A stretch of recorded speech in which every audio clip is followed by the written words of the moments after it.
Price the lord. ದೇವರ ನಮಗೆ ಸ್ತೋತ್ರ ಉಂಟಾಗಲಿ. ಕರ್ತನು ಸುಂದರವಾದ ಈ ಸಮಯ, ಈ ದಿನ ನಮ್ಮ ಜೀವಿತದಲ್ಲಿ ಒದಗಿಸಿಕೊಟ್ಟಿದ್ದಾನೆ. ನಾವು ನೋಡ್ತೇವೆ ಎಷ್ಟು ಜನರಿಗೆ ಈ ದಿನದ ಪ್ರಾಮುಖ್ಯತೆ ಗೊತ್ತಿಲ್ಲ. ಎಷ್ಟೋ ಜನರು ಈ ದಿನವನ್ನು ನಾವು ನೋಡ್ತೇವೆ ನಾನಾ ರೀತಿಯಲ್ಲಿ ಒಂದು ಸಂತೋಷ ಪಡ್ತಾರೆ. ಆದರೆ ನಮಗಾದರೂ ಕ್ರಿಸ್ತನಲ್ಲಿ ಆತನು ಆರಾಧನೆ ಮಾಡುವಂಥ ಈ ಸಂತೋಷ, ಈ ಭಾಗ್ಯ ನಮ್ಮ ಜೀವಿತದಲ್ಲಿ ಆತನು ಒದಗಿಸಿಕೊಟ್ಟಿದ್ದಾನೆ. ಖಂಡಿತವಾಗಿಯೂ ದೇವರು ಕಳೆದ ದಿವಸಗಳು ನಮ್ಮ ಜೀವಿತದಲ್ಲಿ ಅದ್ಭುತ ರೀತಿಯಲ್ಲಿ ಮುನ್ನಡೆಸಿಕೊಂಡು ಆತನು ಹೌದು ಎಷ್ಟೋ ರೀತಿಯಲ್ಲಿ ನಮ್ಮ ವಾಕ್ಯದ ಮುಖಾಂತರ ಆಗಿರ್ಬೋದು, ಆತನ ನಡೆಸುವಿಕೆ ಸಂತೈಸುವಿಕೆ ಮುಖಾಂತರ ನಮ್ಮನ್ನು ಕಾಪಾಡಿಕೊಂಡು ಇನ್ನೊಂದು ಅರ್ಥ ಈ ಸಪ್ಪತ್ತಿನ ಈ ಪರಿಶುದ್ಧರನ್ನು ನಮ್ಮ ಜೀವಿತದಲ್ಲಿ ಒದಗಿಸಿಕೊಟ್ಟಿದ್ದಾನೆ. ನಾವು ಆರಾಧನೆ ಮಾಡಲೇಬೇಕು. ಯಾಕಂದರೆ ಅದೊಂದು ಆಜ್ಞೆಯಾಗಿದೆ. ದೇವರನ್ನು ಆರಾಧನೆ ಮಾಡೋದು ಆಜ್ಞೆಯಾಗಿದೆ. ನಾವು ಯಾವಾಗಲೂ ನಾವು ನೋಡ್ತೇವೆ, ಪರಲೋಕದ ಹೋದ್ಮೇಲೆ 24 ಗಂಟೆ ನಾವು ದೇವರನ್ನು ಆರಾಧನೆ ಮಾಡಲಿಕ್ಕುಂಟು. ಆದರೆ ಈ ಭೂಲೋಕದಲ್ಲಿ ನಾವು ಸ್ವಲ್ಪ ಹೊತ್ತು ನಾವು ಆ ದೇವರ ಮಹಿಮೆ, ಆ ದೇವರ ಪ್ರಸನ್ನತೆ, ದೇವರು ಮಾಡಿದ ಎಲ್ಲ ಉಪಕಾರಗಳನ್ನು ನೆನೆಸಿಕೊಂಡು ಆತನಿಗೆ ಸ್ತೋತ್ರ ಎಂಬ ಯಜ್ಞವನ್ನು ನಾವು ಸಮರ್ಪಿಸೋರಾಗಬೇಕು. ಈ ಕ್ರಮದಲ್ಲಿ ನಾವು ಆರಾಧನೆಗೆ ಮುಂಚೆ ನಾವು ಕೀರ್ತನೆ ಭಾಗದಲ್ಲಿ 5ನೇ ಅಧ್ಯಾಯದಲ್ಲಿ ನಾವು 1-2-3 ವಾಕ್ಯಗಳನ್ನು ಓದುವುದಾದರೆ, ಯೆಹೋವನೇ ನನ್ನ ಮಾತುಗಳಿಗೆ ಕಿವಿಗೊಡು, ನನ್ನ ಧ್ಯಾನವನ್ನು ಲಕ್ಷ್ಯಕ್ಕೆ ತಂದುಕೋ. ನನ್ನ ಅರಸನೇ, ನನ್ನ ದೇವರೇ, ನಿನ್ನನ್ನೇ ಪ್ರಾರ್ಥಿಸುವೆನು. ನನ್ನ ಮೊರೆಯನ್ನು ಆಲೈಸು. ಯೆಹೋವನೇ, ಉದಯ ಕಾಲದಲ್ಲಿ ನನ್ನ ಸ್ವರವು ನಿನಗೆ ಕೇಳಿಸುವುದು. ಉದಯ ಕಾಲದಲ್ಲಿ ಪ್ರಾರ್ಥನೆಯನ್ನು ಸಮರ್ಪಿಸಿ ಸದುತ್ತರವನ್ನು ಎದುರು ನೋಡುತ್ತಿರುವೆನು. ಹೌದು ಪ್ರಿಯರೇ, ನಾವು ಕೀರ್ತನೆ ಭಾಗದಲ್ಲಿ ಆ ದಾವೀದನು ಅನೇಕ ರೀತಿಯಲ್ಲಿ ನಾವು ನೋಡ್ತೇವೆ. ಭಕ್ತ ರಕ್ಷಕನಾದ ಯೆಹೋವನಿಗೆ ಉದಯದ ಕೀರ್ತನೆ, ಈ ಮುಂಜಾನೆ ಕೀರ್ತನೆ. ನಾವು ಪ್ರತಿನಿತ್ಯವೂ ಆತನ ಸಾನ್ನಿಧ್ಯಕ್ಕೆ ಬಂದು ನಾವು ಆತನನ್ನು ಯಾವ ರೀತಿ ಆರಾಧನೆ ಮಾಡಬೇಕು. ಸ್ವರವೆತ್ತಿ ನಾವು ನೋಡ್ತೇವೆ, ಯೆಹೋವನ ಆಲಯದಲ್ಲಿ ನಾವು ಸ್ವರವೆತ್ತಿಕೊಂಡು ಕಂಠಘೋಷವಾಗಿ ನಾವು ಆತನ ಆರಾಧನೆ ಮಾಡಬೇಕು. ಯಾಕಂದರೆ ಯೆಹೋವನು ಉದಯಕಾಲದಲ್ಲಿ ನನ್ನ ಸ್ವರವು ಆತನಿಗೆ ಕೇಳಿಸುವುದು. ನಾವು ಯಾವಾಗ ಆತುರದಲ್ಲಿ ನಾವು ಬಾಯಾರಿಕೆಯಲ್ಲಿ ನಾವು ಆತನ ಸಾನ್ನಿಧ್ಯದಲ್ಲಿ ಮುಂಜಾನೆ ಬಂದುಕೊಂಡು ಆತನ ಸಾನ್ನಿಧ್ಯವನ್ನು ನೋಡುತ್ತೇವೆ, ಆಗ ನಮ್ಮ ಸ್ವರ, ನಮ್ಮ ಪ್ರಾರ್ಥನೆ, ನಮ್ಮ ಕೂಗು, ನಮ್ಮ ಕಣ್ಣೀರು, ನಮ್ಮೆಲ್ಲ ಸಂಗತಿಗಳು ಆತನಿಗೆ ಕೇಳಿಕೊಂಡು ಅದಕ್ಕೆ ಆತನ ಸದುತ್ತರವನ್ನು ಕೊಡುವನಾಗಿದ್ದೇನೆ. ಅದಕ್ಕೆ ನಾವು ಈ ದಿನದಲ್ಲಿ ಈ ಮುಂಚಾನೆ ವೇಳೆ ನಮ್ಮ ಜೀವಿತದಲ್ಲಿ ಆತನ ಸಾನ್ನಿಧ್ಯಕ್ಕೆ ನಮ್ಮನ್ನು ಒಪ್ಪಿಸಿಕೊಂಡ ದೇವರೇ, ನಮ್ಮ ಆರಾಧನೆ ಕೇಳು. ದೇವರ ನಮ್ಮ ಪ್ರಾರ್ಥನೆ ಕೇಳು. ದೇವರ ನಮ್ಮ ಆರಾಧನೆಯಲ್ಲಿ ನಿನ್ನ ಒಂದು ಮಹಿಮೆಯು ಚಲಿಸಬೇಕು. ಮತ್ತು ಉದಯ ಕಾಲದಲ್ಲಿ ನನ್ನ ಪ್ರಾರ್ಥನೆಯನ್ನು ಸಮರ್ಪಿಸ್ತೇನೆ, ನನಗೆ ಉತ್ತರ ನಿನ್ನಿಂದಲೇ ಬೇಕು ಎಂಬುದು ಈ ರೀತಿಯಾಗಿ ನಾವು ಪ್ರಾರ್ಥನೆ ಮಾಡಬೇಕು. ಯಾಕಂದರೆ ಯಾವಾಗ ನಾವು ಒಂದು ಹೋರಾಟದಲ್ಲಿ ನಾವು ಒಂದು ಕರ್ತನ ಸಾನ್ನಿಧ್ಯದಲ್ಲಿ ಬೇಕೇ ಬೇಕು. ದೇವ, ಈ ಆರಾಧನೆ ಮುಖಾಂತರ ನಿನ್ನ ಮಹಿಮೆಯು ನಮ್ಮದಲ್ಲಿ ಇಳಿಯಬೇಕೆಂಬುದು ನಾವು ಈ ರೀತಿ ನಾವು ಪ್ರಾರ್ಥನೆ ಮಾಡೋದ್ರ ಖಂಡಿತವಾಗಿ ನಾವು ನೋಡ್ತೇವೆ. ಯಾಕೋಬನು ಹೇಳ್ತಾನೆ, ನನ್ನನ್ನು ಆಶ್ರಯ ಮಾಡದ ಹೊರತು ನಾನು ನಿನ್ನನ್ನು ಬಿಡುವುದೇ ಇಲ್ಲ ಎಂಬುದು ನಾವು ನೋಡ್ತೇವೆ. ಆ ರಾತ್ರಿ ಇಡೀ ಹೋರಾಟ ಮಾಡಿ ನಾವು ನೋಡ್ತೇವೆ ದೇವರು ಆತನನ್ನು ಜಯದಲ್ಲಿ ನಡೆಸಿದ್ದು ನೋಡ್ತೇವೆ. ಅದೇ ರೀತಿ ಪ್ರಿಯರೇ, ನಾವು ಆರಾಧನೆಯಲ್ಲಿ ಬಂದಿದ್ದೇವೆ. ಈ ಸಮಯದಲ್ಲಿ ನಾವು ಆರಾಧನೆಯಲ್ಲಿ ದೇವರು ಆತನನ್ನು ಆರಾಧಿಸುವುದಾದರೆ ಆತನು ನಮ್ಮೆಲ್ಲ ಪ್ರಾರ್ಥನೆಗೆ, ನಮ್ಮೆಲ್ಲ ಅಗತ್ಯತೆಗಳು, ನಮ್ಮೆಲ್ಲ ಕಣ್ಣೀರುಗಳಿರ್ಬೋದು, ನಮ್ಮೆಲ್ಲ ವೇದನೆಗಳಿರ್ಬೋದು, ಎಲ್ಲದಕ್ಕೂ ಆತನು ಉತ್ತರ ಕೊಡುವನಾಗಿದ್ದೇನೆ. ಅದಕ್ಕೆ ನಾವು ನೋಡ್ತೇವೆ, ನಮ್ಮ ಆತ್ಮದಲ್ಲಿ ಒಂದು ಬಲ ಬರ್ತದೆ, ನಮ್ಮ ಆತ್ಮದಲ್ಲಿ ಒಂದು ವಿಶೇಷವಾದ ಚೈತನ್ಯ ತುಂಬಲ್ಪಡ್ತದೆ, ಮತ್ತೆ ನಮ್ಮ ಮನಸ್ಸು ಏಕಾಗ್ರತೆಯಲ್ಲಿ ನಾವು ಆತನನ್ನು ನೋಡಲಿಕ್ಕೆ ಮಾತ್ರ ಸಾಧ್ಯ ಉಂಟು. ಅದಕ್ಕೋಸ್ಕರ ನಾವು ಎಷ್ಟು ಆರಾಧಿಸ್ತೇವೋ ನಾವು ನೋಡ್ತೀವಿ. ಆ ಮುಂಚಾನೆ ವೇಳೆ ಆಗಿರ್ಬೋದು, ನನ್ನ ಅರಸನೇ, ನನ್ನ ದೇವರೇ, ನಾನು ನಿನ್ನನ್ನೇ ಪ್ರಾರ್ಥಿಸ್ತೇನೆ, ನಾನು ನಿನ್ನನ್ನು ಕೊಂಡಾಡ್ತೇನೆ, ನಾನು ನಿನಗೆ ಮಹಿಮೆಯನ್ನು ಸಲ್ಲಿಸ್ತೇನೆ ಎಂಬುದು ನಾವು ತವಕದಲ್ಲಿ ಆ ಬಾಯಾರಿದ ಜಿಂಕೆ ಯಾವ ರೀತಿ ಆ ನೀರಿನ ತೊರೆಗಳು ಹೇಗೋ ಹಾಗೆ ನನ್ನ ಆತ್ಮದಲ್ಲಿ ನಾವು ತವಕಿಸ್ತಾ ಇರಬೇಕು. ನನ್ನ ಆತ್ಮದಲ್ಲಿ ಆತನ ಸಾನ್ನಿಧ್ಯವನ್ನು ನಾವು ಬಯಸುವರಾಗಬೇಕು. ಆಗ ಮಾತ್ರ ನಿಜವಾದ ಆ ದೇವರ ಒಂದು ಆ ಪ್ರಸನ್ನತೆಯಿಂದ ನಾವು ಭಾಗಿಯಾಗಲಿಕ್ಕೆ ಮಾತ್ರ ಸಾಧ್ಯ. ನಾವು ಅನೇಕ ಗಾರನ ಬರೀತಾನೆ. ಹೌದು, ನಾವು ನೋಡ್ತೇವೆ, ಒಂದು ದಿನ ಯೆಹೋವನ ಸನ್ನಿಧಿಯಲ್ಲಿ ಒಂದು ದಿನ 1000 ದಿನಕ್ಕಿಂತಲೂ ಅದು ಉತ್ತಮವಾಗಿದೆ. ಈ ಒಂದು ದಿನ ದೇವರು ಕೊಟ್ಟಿದ್ದಾನೆ, ಅದು ಎಷ್ಟೋ ರೀತಿಯಲ್ಲಿ 1000 ದಿನಕ್ಕಿಂತ ಅದು ಉತ್ತಮವಾಗಿದೆ, ಅದು ಬೆಳೆ ಉಳ್ಳದಾಗಿದೆ. ದೇವರು ಅದಕ್ಕೆ ಪ್ರತಿಫಲ ಕೊಡ್ತೇನೆ. ನಾವು ಸುಮ್ಮನೆ ಬಂದು ಆರಾಧನೆ, ಹೌದು, ಯೋಗ್ಯ ರೀತಿಯಲ್ಲಿ ನಮ್ಮನ್ನು ನಾವು ಪರಿಪೂರ್ಣ ತಗ್ಗಿಸಿಕೊಂಡು ನಾವು ಆರಾಧನೆಯಲ್ಲಿ ನಮ್ಮನ್ನು ತೊಡಗಿಸಿಕೊಳ್ಳುವುದಾದರೆ ಮಾತ್ರ ಕರ್ತನು ನಮ್ಮ ಆರಾಧನೆ ಮೆಚ್ಚುತ್ತಾನೆ, ನಮ್ಮ ಆರಾಧನೆ ಚಲಿಸ್ತಾನೆ, ನಮ್ಮ ಆರಾಧನೆ ಮುಖಾಂತರ ಒಂದು ಅದ್ಭುತ ಮಾಡ್ತಾನೆ. ಹೌದು ಪ್ರಿಯರೇ, ನೀವು ಯಾವುದೇ ಒಂದು ಸ್ಥಿತಿಗಳ ಸಂಗತಿಗಳಲ್ಲಿ ಇರಬಹುದು, ಯಾವುದೇ ರೀತಿಯ ವೇದನೆಗಳಿರ್ಬೋದು, ಆದರೆ ದೇವರನ್ನು ಆರಾಧನೆ ಬಿಟ್ಟು ಬಿಡಬೇಡಿ. ಯಾವತ್ತಿಗೂ ಬಿಟ್ಟು ಬಿಡಬೇಡಿರಿ. ಯಾಕಂದ್ರೆ ಯಾವಾಗ ದೇವರಿಗೆ ನೀವು ನಿಮ್ಮ ಜೀವಿತ ಒಪ್ಪಿಸಿಕೊಡ್ತರೋ ಆಗ ದೇವರ ಒಂದು ವಿಶೇಷವಾದ ಆ ಸ್ವಸ್ಥತೆ, ಒಂದು ಆರೋಗ್ಯ, ಒಂದು ಬಿಡುಗಡೆ ಕಾಣಲು ಮಾಡಲು ಮಾತ್ರ ಸಾಧ್ಯ ಎಂಬುದನ್ನು ಮಾತ್ರ ನಾವು ತಿಳ್ಕೊಳ್ಬೇಕು. ನಾವು ನೋಡ್ತೇವೆ ಇವತ್ತು ಈ ಸನ್ನಿಧಾನದಲ್ಲಿ ನಾವು ತಗ್ಗಿಸಿಕೊಳ್ಳುತ್ತಾ ನಾವು ಆತನ ಪ್ರಾರ್ಥನೆ ಪೂರ್ವಕವಾಗಿ ನಾವು ಆರಾಧನೆಗೆ ಹೋಗುವ. ದೇವರ ಸಾನ್ನಿಧ್ಯದಲ್ಲಿ ನಾವು ಆತನ ಪವಿತ್ರಾತ್ಮನ ಕೇಳುವ. ಪವಿತ್ರಾತ್ಮನೇ ನಮ್ಮ ಮಧ್ಯದಲ್ಲಿ ಬಾ, ಪವಿತ್ರಾತ್ಮ ನಮ್ಮ ಮಧ್ಯದಲ್ಲಿ ನೀನು ಚಲಿಸು, ಪವಿತ್ರಾತ್ಮ ನಮ್ಮ ಮಧ್ಯದಲ್ಲಿ ನೀನು ತಿರುಗಾಡು, ನೀನು ನಮ್ಮ ಜೀವಿತನ ನೀನು ತುಂಬಿಸಿ ಎಂಬುದು ನಾವು ಪ್ರಾರ್ಥನೆ ಪೂರ್ವಕವಾಗಿ ಕೇಳಿಕೊಳ್ಳುತ್ತಾ ನಾವು ಆರಾಧನೆಗೆ ಹೋಗುವ. ಈ ಸಮಯದಲ್ಲಿ ಸ್ವರ್ಗೀಯ ನಮ್ಮ ತಂದೆ ದೇವರೇ, ನಿಮಗೆ ಸ್ತೋತ್ರ ಉಂಟಾಗಲಿ. ಪವಿತ್ರಾತ್ಮನೇ, ಹೌದು ಕರ್ತನೆಪ್ಪ, ಈ ಮುಂಜಾನೆಯಲ್ಲಿ ಸ್ವಾಮಿ, ಈ ದಿನದಲ್ಲಿ ಕರ್ತನೆಪ್ಪ, ನನ್ನ ಸ್ವರವು ನಿನಗೆ ಕೇಳಲಿ ಸ್ವಾಮಿ. ನಾವು ಆ ಸದುತ್ತರವನ್ನು ನೋಡ್ತಾ ಇದ್ದೇವೆ, ನಿನ್ನ ಉತ್ತರಕ್ಕೋಸ್ಕರ ನಾವು ತವಕಿಸ್ತಾ ಇದ್ದೇವೆ ಕರ್ತನೆಪ್ಪ ದೇವ. ಯಾಕಂದ್ರೆ ನಮ್ಮಂತೆ ಸ್ವಭಾವದ ಎಲಿಯನು ಹೌದು ಮಳೆ ಬರಬಾರದೆಂಬುದು ಪ್ರಾರ್ಥನೆ ಮಾಡುವಾಗ 3 ವರ್ಷ 6 ತಿಂಗಳುಗಳು ಮಳೆ ಬರಲಿಲ್ಲ. ಮತ್ತೆ ಆತನು ಪ್ರಾರ್ಥನೆ ಮಾಡುವಾಗ ಮಳೆ ಬಂತು. ಹೌದು, ಆತನು ಆಸಕ್ತಿಯುಳ್ಳವರ ಪ್ರಾರ್ಥನೆ, ಅತ್ಯಾಸಕ್ತಿಯುಳ್ಳವರ ಪ್ರಾರ್ಥನೆ.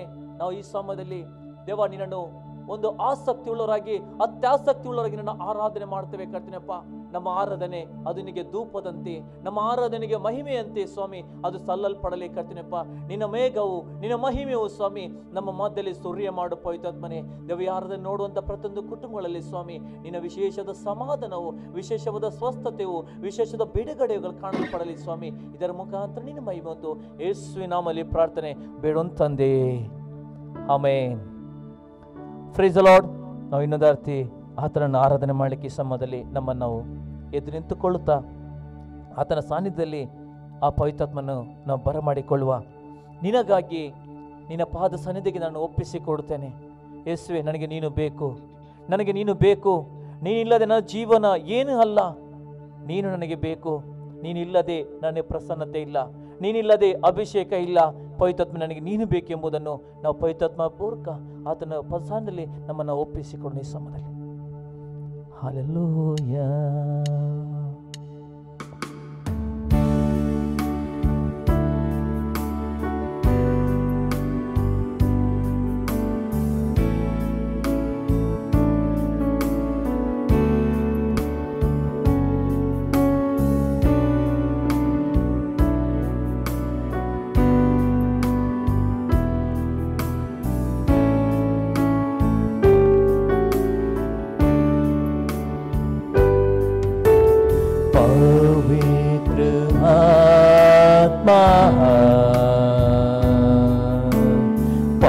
पवित्र आत्मा मुझे ले जाओ यीशु के चरणों में। पवित्र आत्मा, पवित्र आत्मा, पवित्र आत्मा मुझे ले जाओ यीशु के चरणों में। पवित्र आत्मा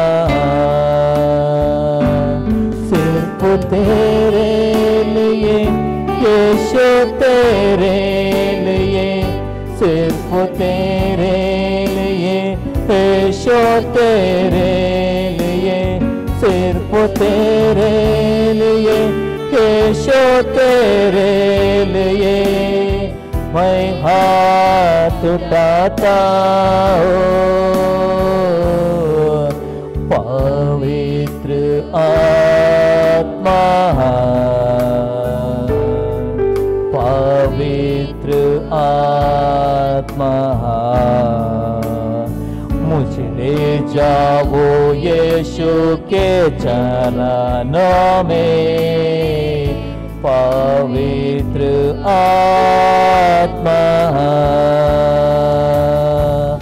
यीशु ही मार्ग है, यीशु ही सत्य है, यीशु ही जीवन है, यीशु मेरा प्रभु। यीशु ही मार्ग है, यीशु ही सत्य है, यीशु ही जीवन है, यीशु मेरा प्रभु। सिर्फ तेरे लिए यीशु, तेरे लिए, सिर्फ तेरे लिए यीशु, तेरे लिए, सिर्फ तेरे लिए यीशु, तेरे लिए मैं सिर झुकाता हूँ। पवित्र आत्मा, पवित्र आत्मा, मुझे ले जाओ यीशु के चरणों में। पवित्र आत्मा, पवित्र आत्मा, पवित्र आत्मा, मुझे ले जाओ यीशु के चरणों में। पवित्र हो, ಥ್ಯಾಂಕ್ ಯು ಗಾಡ್. ಕರ್ತನೆ ಪರಾಜ ಯೇಸುವೆ ನಿನಗೆ ಸ್ತೋತ್ರ. ಪರಿಶುದ್ಧಾತ್ಮನೇ ನಿಮಗೆ ಮಹಿಮೆ ಸ್ವಾಮಿ. ದೇವ ನಿನಗಾಗಿ ಕರ್ತನೆಪ್ಪ, ನಿನಗಾಗಿ ನಿನ್ನ ಪಾದ ಸನ್ನಿಧಾಗಾಗಿ ಸ್ವಾಮಿ ನಮ್ಮನ್ನು ಒಪ್ಪಿಸಿಕೊಡ್ತೇವೆ. ನೀನೇ ಮಾರ್ಗವಾಗಿದ್ದೆ, ನೀನೇ ಸತ್ಯವಾಗಿದ್ದೆ, ನೀನೇ ಜೀವವಾಗಿದ್ದೆ ಕರ್ತನೆಪ್ಪ.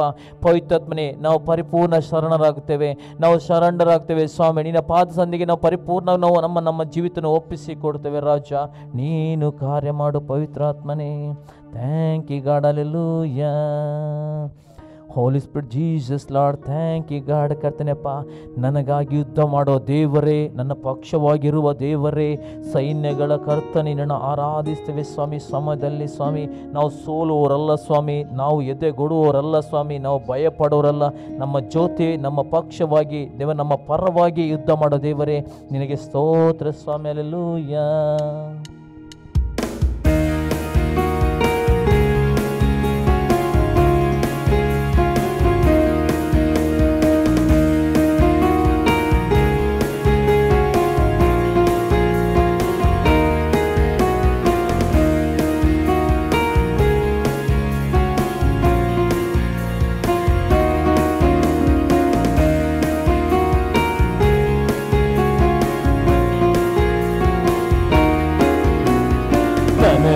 ಯುದ್ಧವ ಮಾಡುವ ಕರ್ತನು ನನ್ನ ಪಕ್ಷ ಇರುವನು. ಸೈನ್ಯಗಳ ಕರ್ತನು ಇಮ್ಮಾನುವೇಲನು ನನ್ನ ಜೊತೆ ಇರುವನು. ನನಗಾಗಿ ಯುದ್ಧವ ಮಾಡುವ ಕರ್ತನು ನನ್ನ ಪಕ್ಷ ಇರುವನು. ಸೈನ್ಯಗಳ ಕರ್ತನು ಇಮ್ಮಾನುವೇಲನು ನನ್ನ ಜೊತೆ ಇರುವನು. ಸೋಲಿಲ್ಲ ನನಗೆ ಸೋಲಿಲ್ಲ, ಯುದ್ಧವು ಕರ್ತನದು. ಭಯವಿಲ್ಲ, ಭಯವೇ ಇಲ್ಲ, ಯುದ್ಧವು ಕರ್ತನದು. ಸೋಲಿಲ್ಲ ನನಗೆ ಸೋಲಿಲ್ಲ, ಯುದ್ಧವು ಕರ್ತನದು. ಭಯವಿಲ್ಲ, ಭಯವೇ ಇಲ್ಲ, ಯುದ್ಧವು ಕರ್ತನದು. ನನಗಾಗಿ ಯುದ್ಧವ ಮಾಡುವ ಕರ್ತನು ನನ್ನ ಪಕ್ಷ. ಸೈನ್ಯಗಳ ಕರ್ತನು ಇಮ್ಮಾನುವೇಲನು ನನ್ನ ಜೊತೆ ಇರುವನು. ನನಗಾಗಿ ಯುದ್ಧವ ಮಾಡುವ ಕರ್ತನು ನನ್ನ ಪಕ್ಷ ಇರುವನು. ಸೈನ್ಯಗಳ ಕರ್ತನು ಇಮ್ಮಾನುವೇಲನು ನನ್ನ ಜೊತೆ ಇರುವನು. ಕೆಂಪು ಸಮುದ್ರವು ಎದುರಾದರೂ ಫಾರೋನ್ನ ಸೇನೆಯಿಂದ ತೆಗೆದರು. ಯೆರಿಕೋ ಗೋಡೆ ಅಡ್ಡ ನಿಂತರು, ನನ್ನ ಕರ್ತನ ಮುಂದೆ ಸಾಗುವರು. ಕೆಂಪು ಸಮುದ್ರವು ಎದುರಾದರೂ ಫಾರೋನ್ನ ಸೇನೆಯಿಂದ ತೆಗೆದರು. ಎರಿಕೋ ಗೋಡೆ ಅಡ್ಡ ನಿಂತರು, ನನ್ನ ಕರ್ತ ನನ್ ಮುಂದೆ ಸಾಗುವನು. ತಲೆಯ ಮುರಿದು ಶತ್ರುವ ಕೆಡವಿ ಮಾರ್ಗ ಮಾಡುವನು. ತಲೆಯ ಮುರಿದು ಶತ್ರುವ ಕೆಡವಿ ಮಾರ್ಗ ಮಾಡುವನು. ಸೋಲಿಲ್ಲ ನನಗೆ, ಸೋಲಿಲ್ಲ ನನಗೆ, ಸೋಲಿಲ್ಲ. ಯುದ್ಧವು ಕರ್ತನದು, ಭಯವಿಲ್ಲ, ಯಾವ ಭಯವೇ ಇಲ್ಲ. ಯುದ್ಧವು ಕರ್ತನದು. ಸೋಲಿಲ್ಲ ನನಗೆ, ಸೋಲಿಲ್ಲ. ಯುದ್ಧವು ಕರ್ತನದು, ಭಯವಿಲ್ಲ, ಯಾವ ಭಯವೇ ಇಲ್ಲ. ಯುದ್ಧವು ಕರ್ತನದು. ನನಗಾಗಿ ಯುದ್ಧವ ಮಾಡುವ ಕರ್ತ ನನ್ನ ಪಕ್ಷ ಇರುವನು. ಸೈನ್ಯಗಳ ಕರ್ತನು ಇಮ್ಮಾನುವೇಲ ನನ್ನ ಜೊತೆ ಇರುವನು. ನನಗೆ ವಿರುದ್ಧವಾದ ಆಯುಧಗಳು ಮಂತ್ರ ತಂತ್ರಗಳು ಪಾಲಿಸುವುದಿಲ್ಲ. ಸೈತಾನನ ತಲೆಯನ್ನು ಚಚ್ಚಿದ ಕರ ನನ್ನೊಳಗೆ ವಾಸ ಮಾಡುತ್ತಿರುವನು. ನನಗೆ ವಿರುದ್ಧವಾದ ಆಯುಧಗಳು ಮಂತ್ರ ತಂತ್ರಗಳು ಪಾಲಿಸುವುದಿಲ್ಲ. ಸೈತಾನನ ತಲೆಯನ್ನು ಜಜ್ಜಿದ ಕರ ನನ್ನೊಳಗೆ ವಾಸ ಮಾಡುತ್ತಿರುವನು. ಯೇಸುವಿನ ರಕ್ತದೇ, ಯೇಸುವಿನ ನಾಮದೇ ಜಯವು ಜಯ ನನಗೆ. ಯೇಸುವಿನ ರಕ್ತದೇ, ಯೇಸುವಿನ ನಾಮದೇ ಜಯವು ಜಯ ನನಗೆ.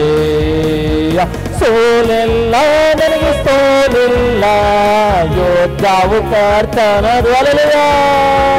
ಭಯವಿಲ್ಲ, ಯಾವ ಭಯವೇ ಇಲ್ಲ. ಯುದ್ಧವು ಕರ್ತನದು. ಸೋಲಿಲ್ಲ ನನಗೆ, ಸೋಲಿಲ್ಲ.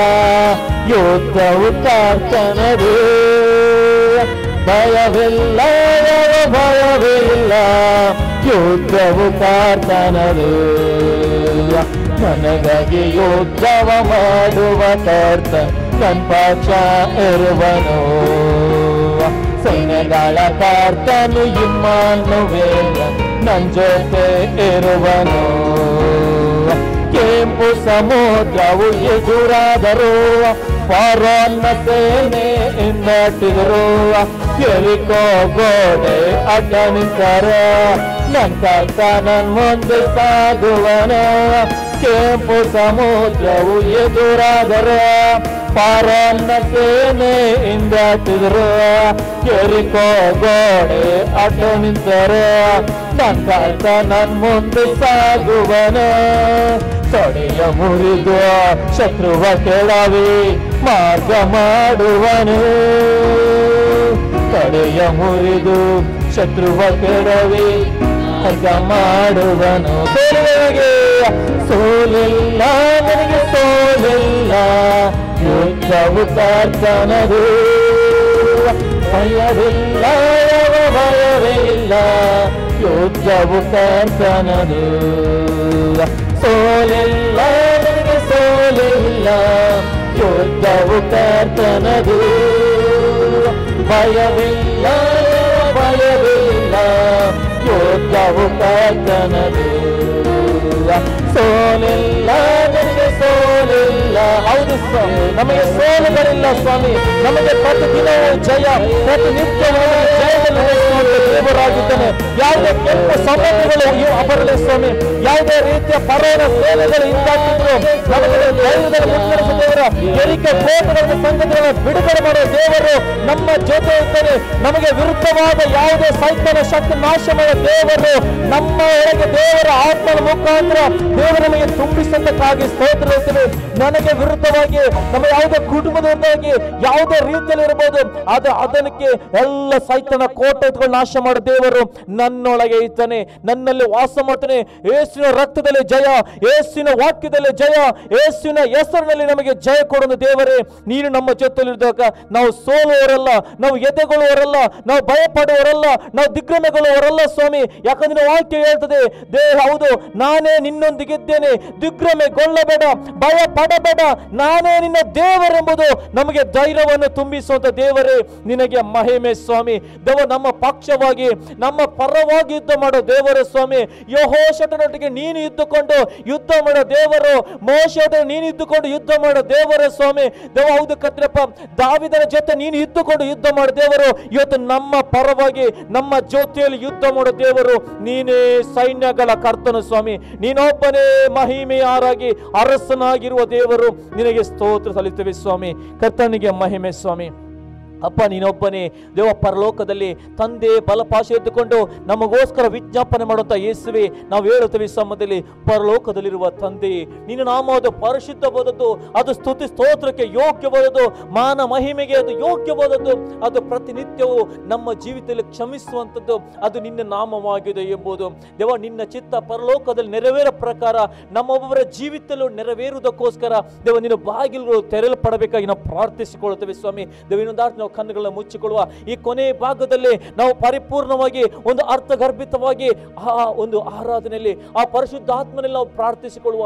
ಪರಲೋಕದಲ್ಲಿರುವ ತಂದೆ, ಪರಿಶುದ್ಧವಾದ ನಿನ್ನ ನಾಮವು ಅದು ಆರಾಧನೆಗೆ ಯೋಗ್ಯ ಎಂಬುದು ನಿನ್ನ ಆರಾಧಿಸ್ತೇವೆ ಸ್ವಾಮಿ.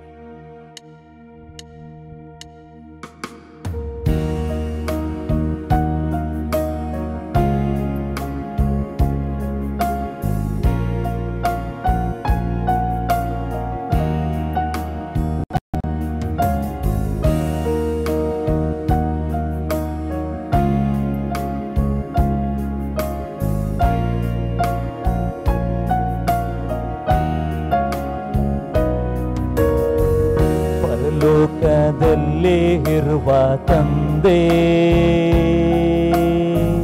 ಪರಿಶುದ್ಧವಾದದ್ದು ನಿನ್ನಾಮ. ಪರಲೋಕದಲ್ಲಿ ಇರುವ ತಂದೆ, ಪರಿಶುದ್ಧವಾದದ್ದು ನಿನ್ನಾಮ. ಸ್ತುತಿಸಲು ಯೋಗ್ಯನು ನೀ, ಮಹಿಮೆಗೆ ಯೋಗ್ಯನು ನೀ, ಕ್ಷಮಿಸಲು ಶಕ್ತನು ನೀನೇ.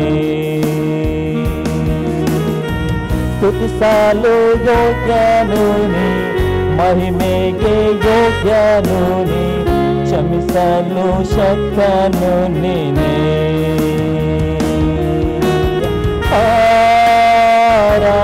ಆರಾಧನೆ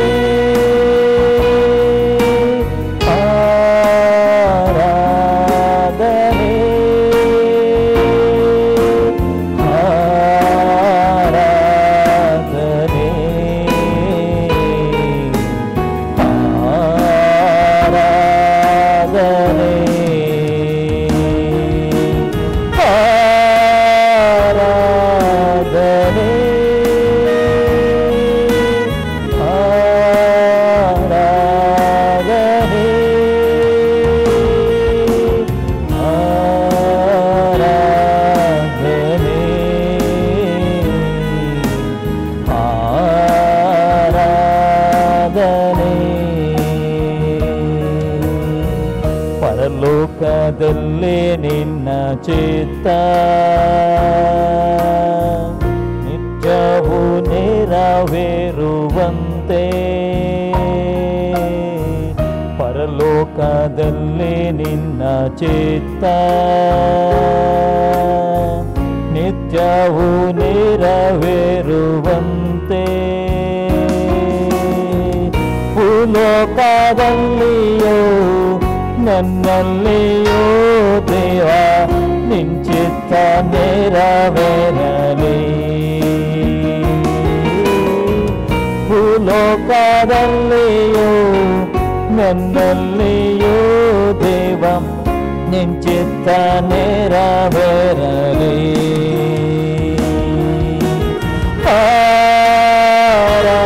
ಆರಾಧನೆ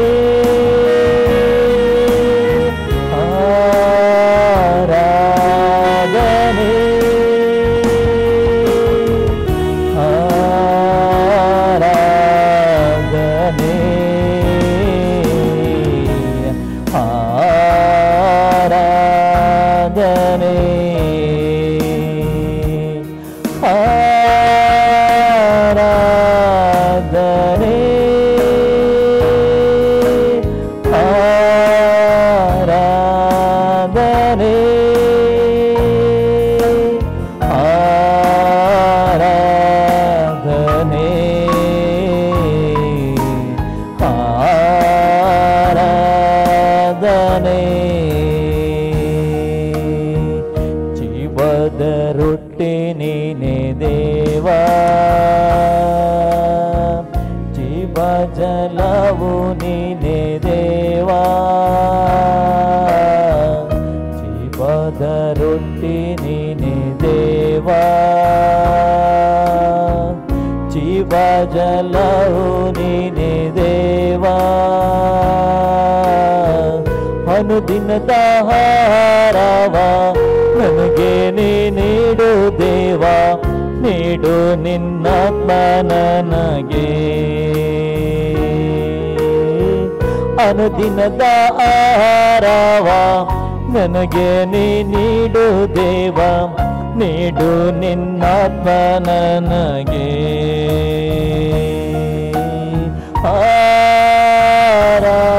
ಆರಾಧನೆ ಆರಾಧನೆ ಆರಾಧನೆ ಆರಾಧನೆ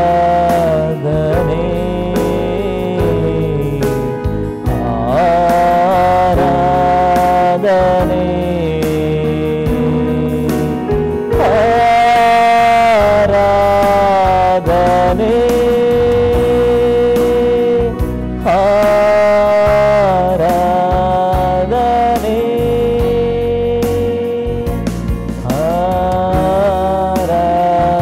ಆರಾಧನೆ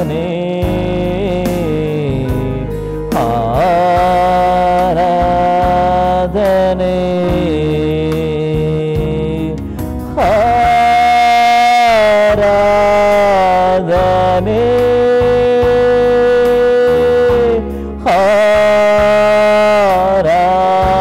ಆರಾಧನೆ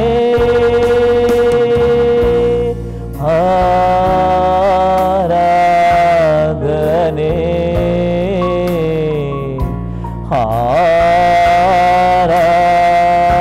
ಆರಾಧನೆ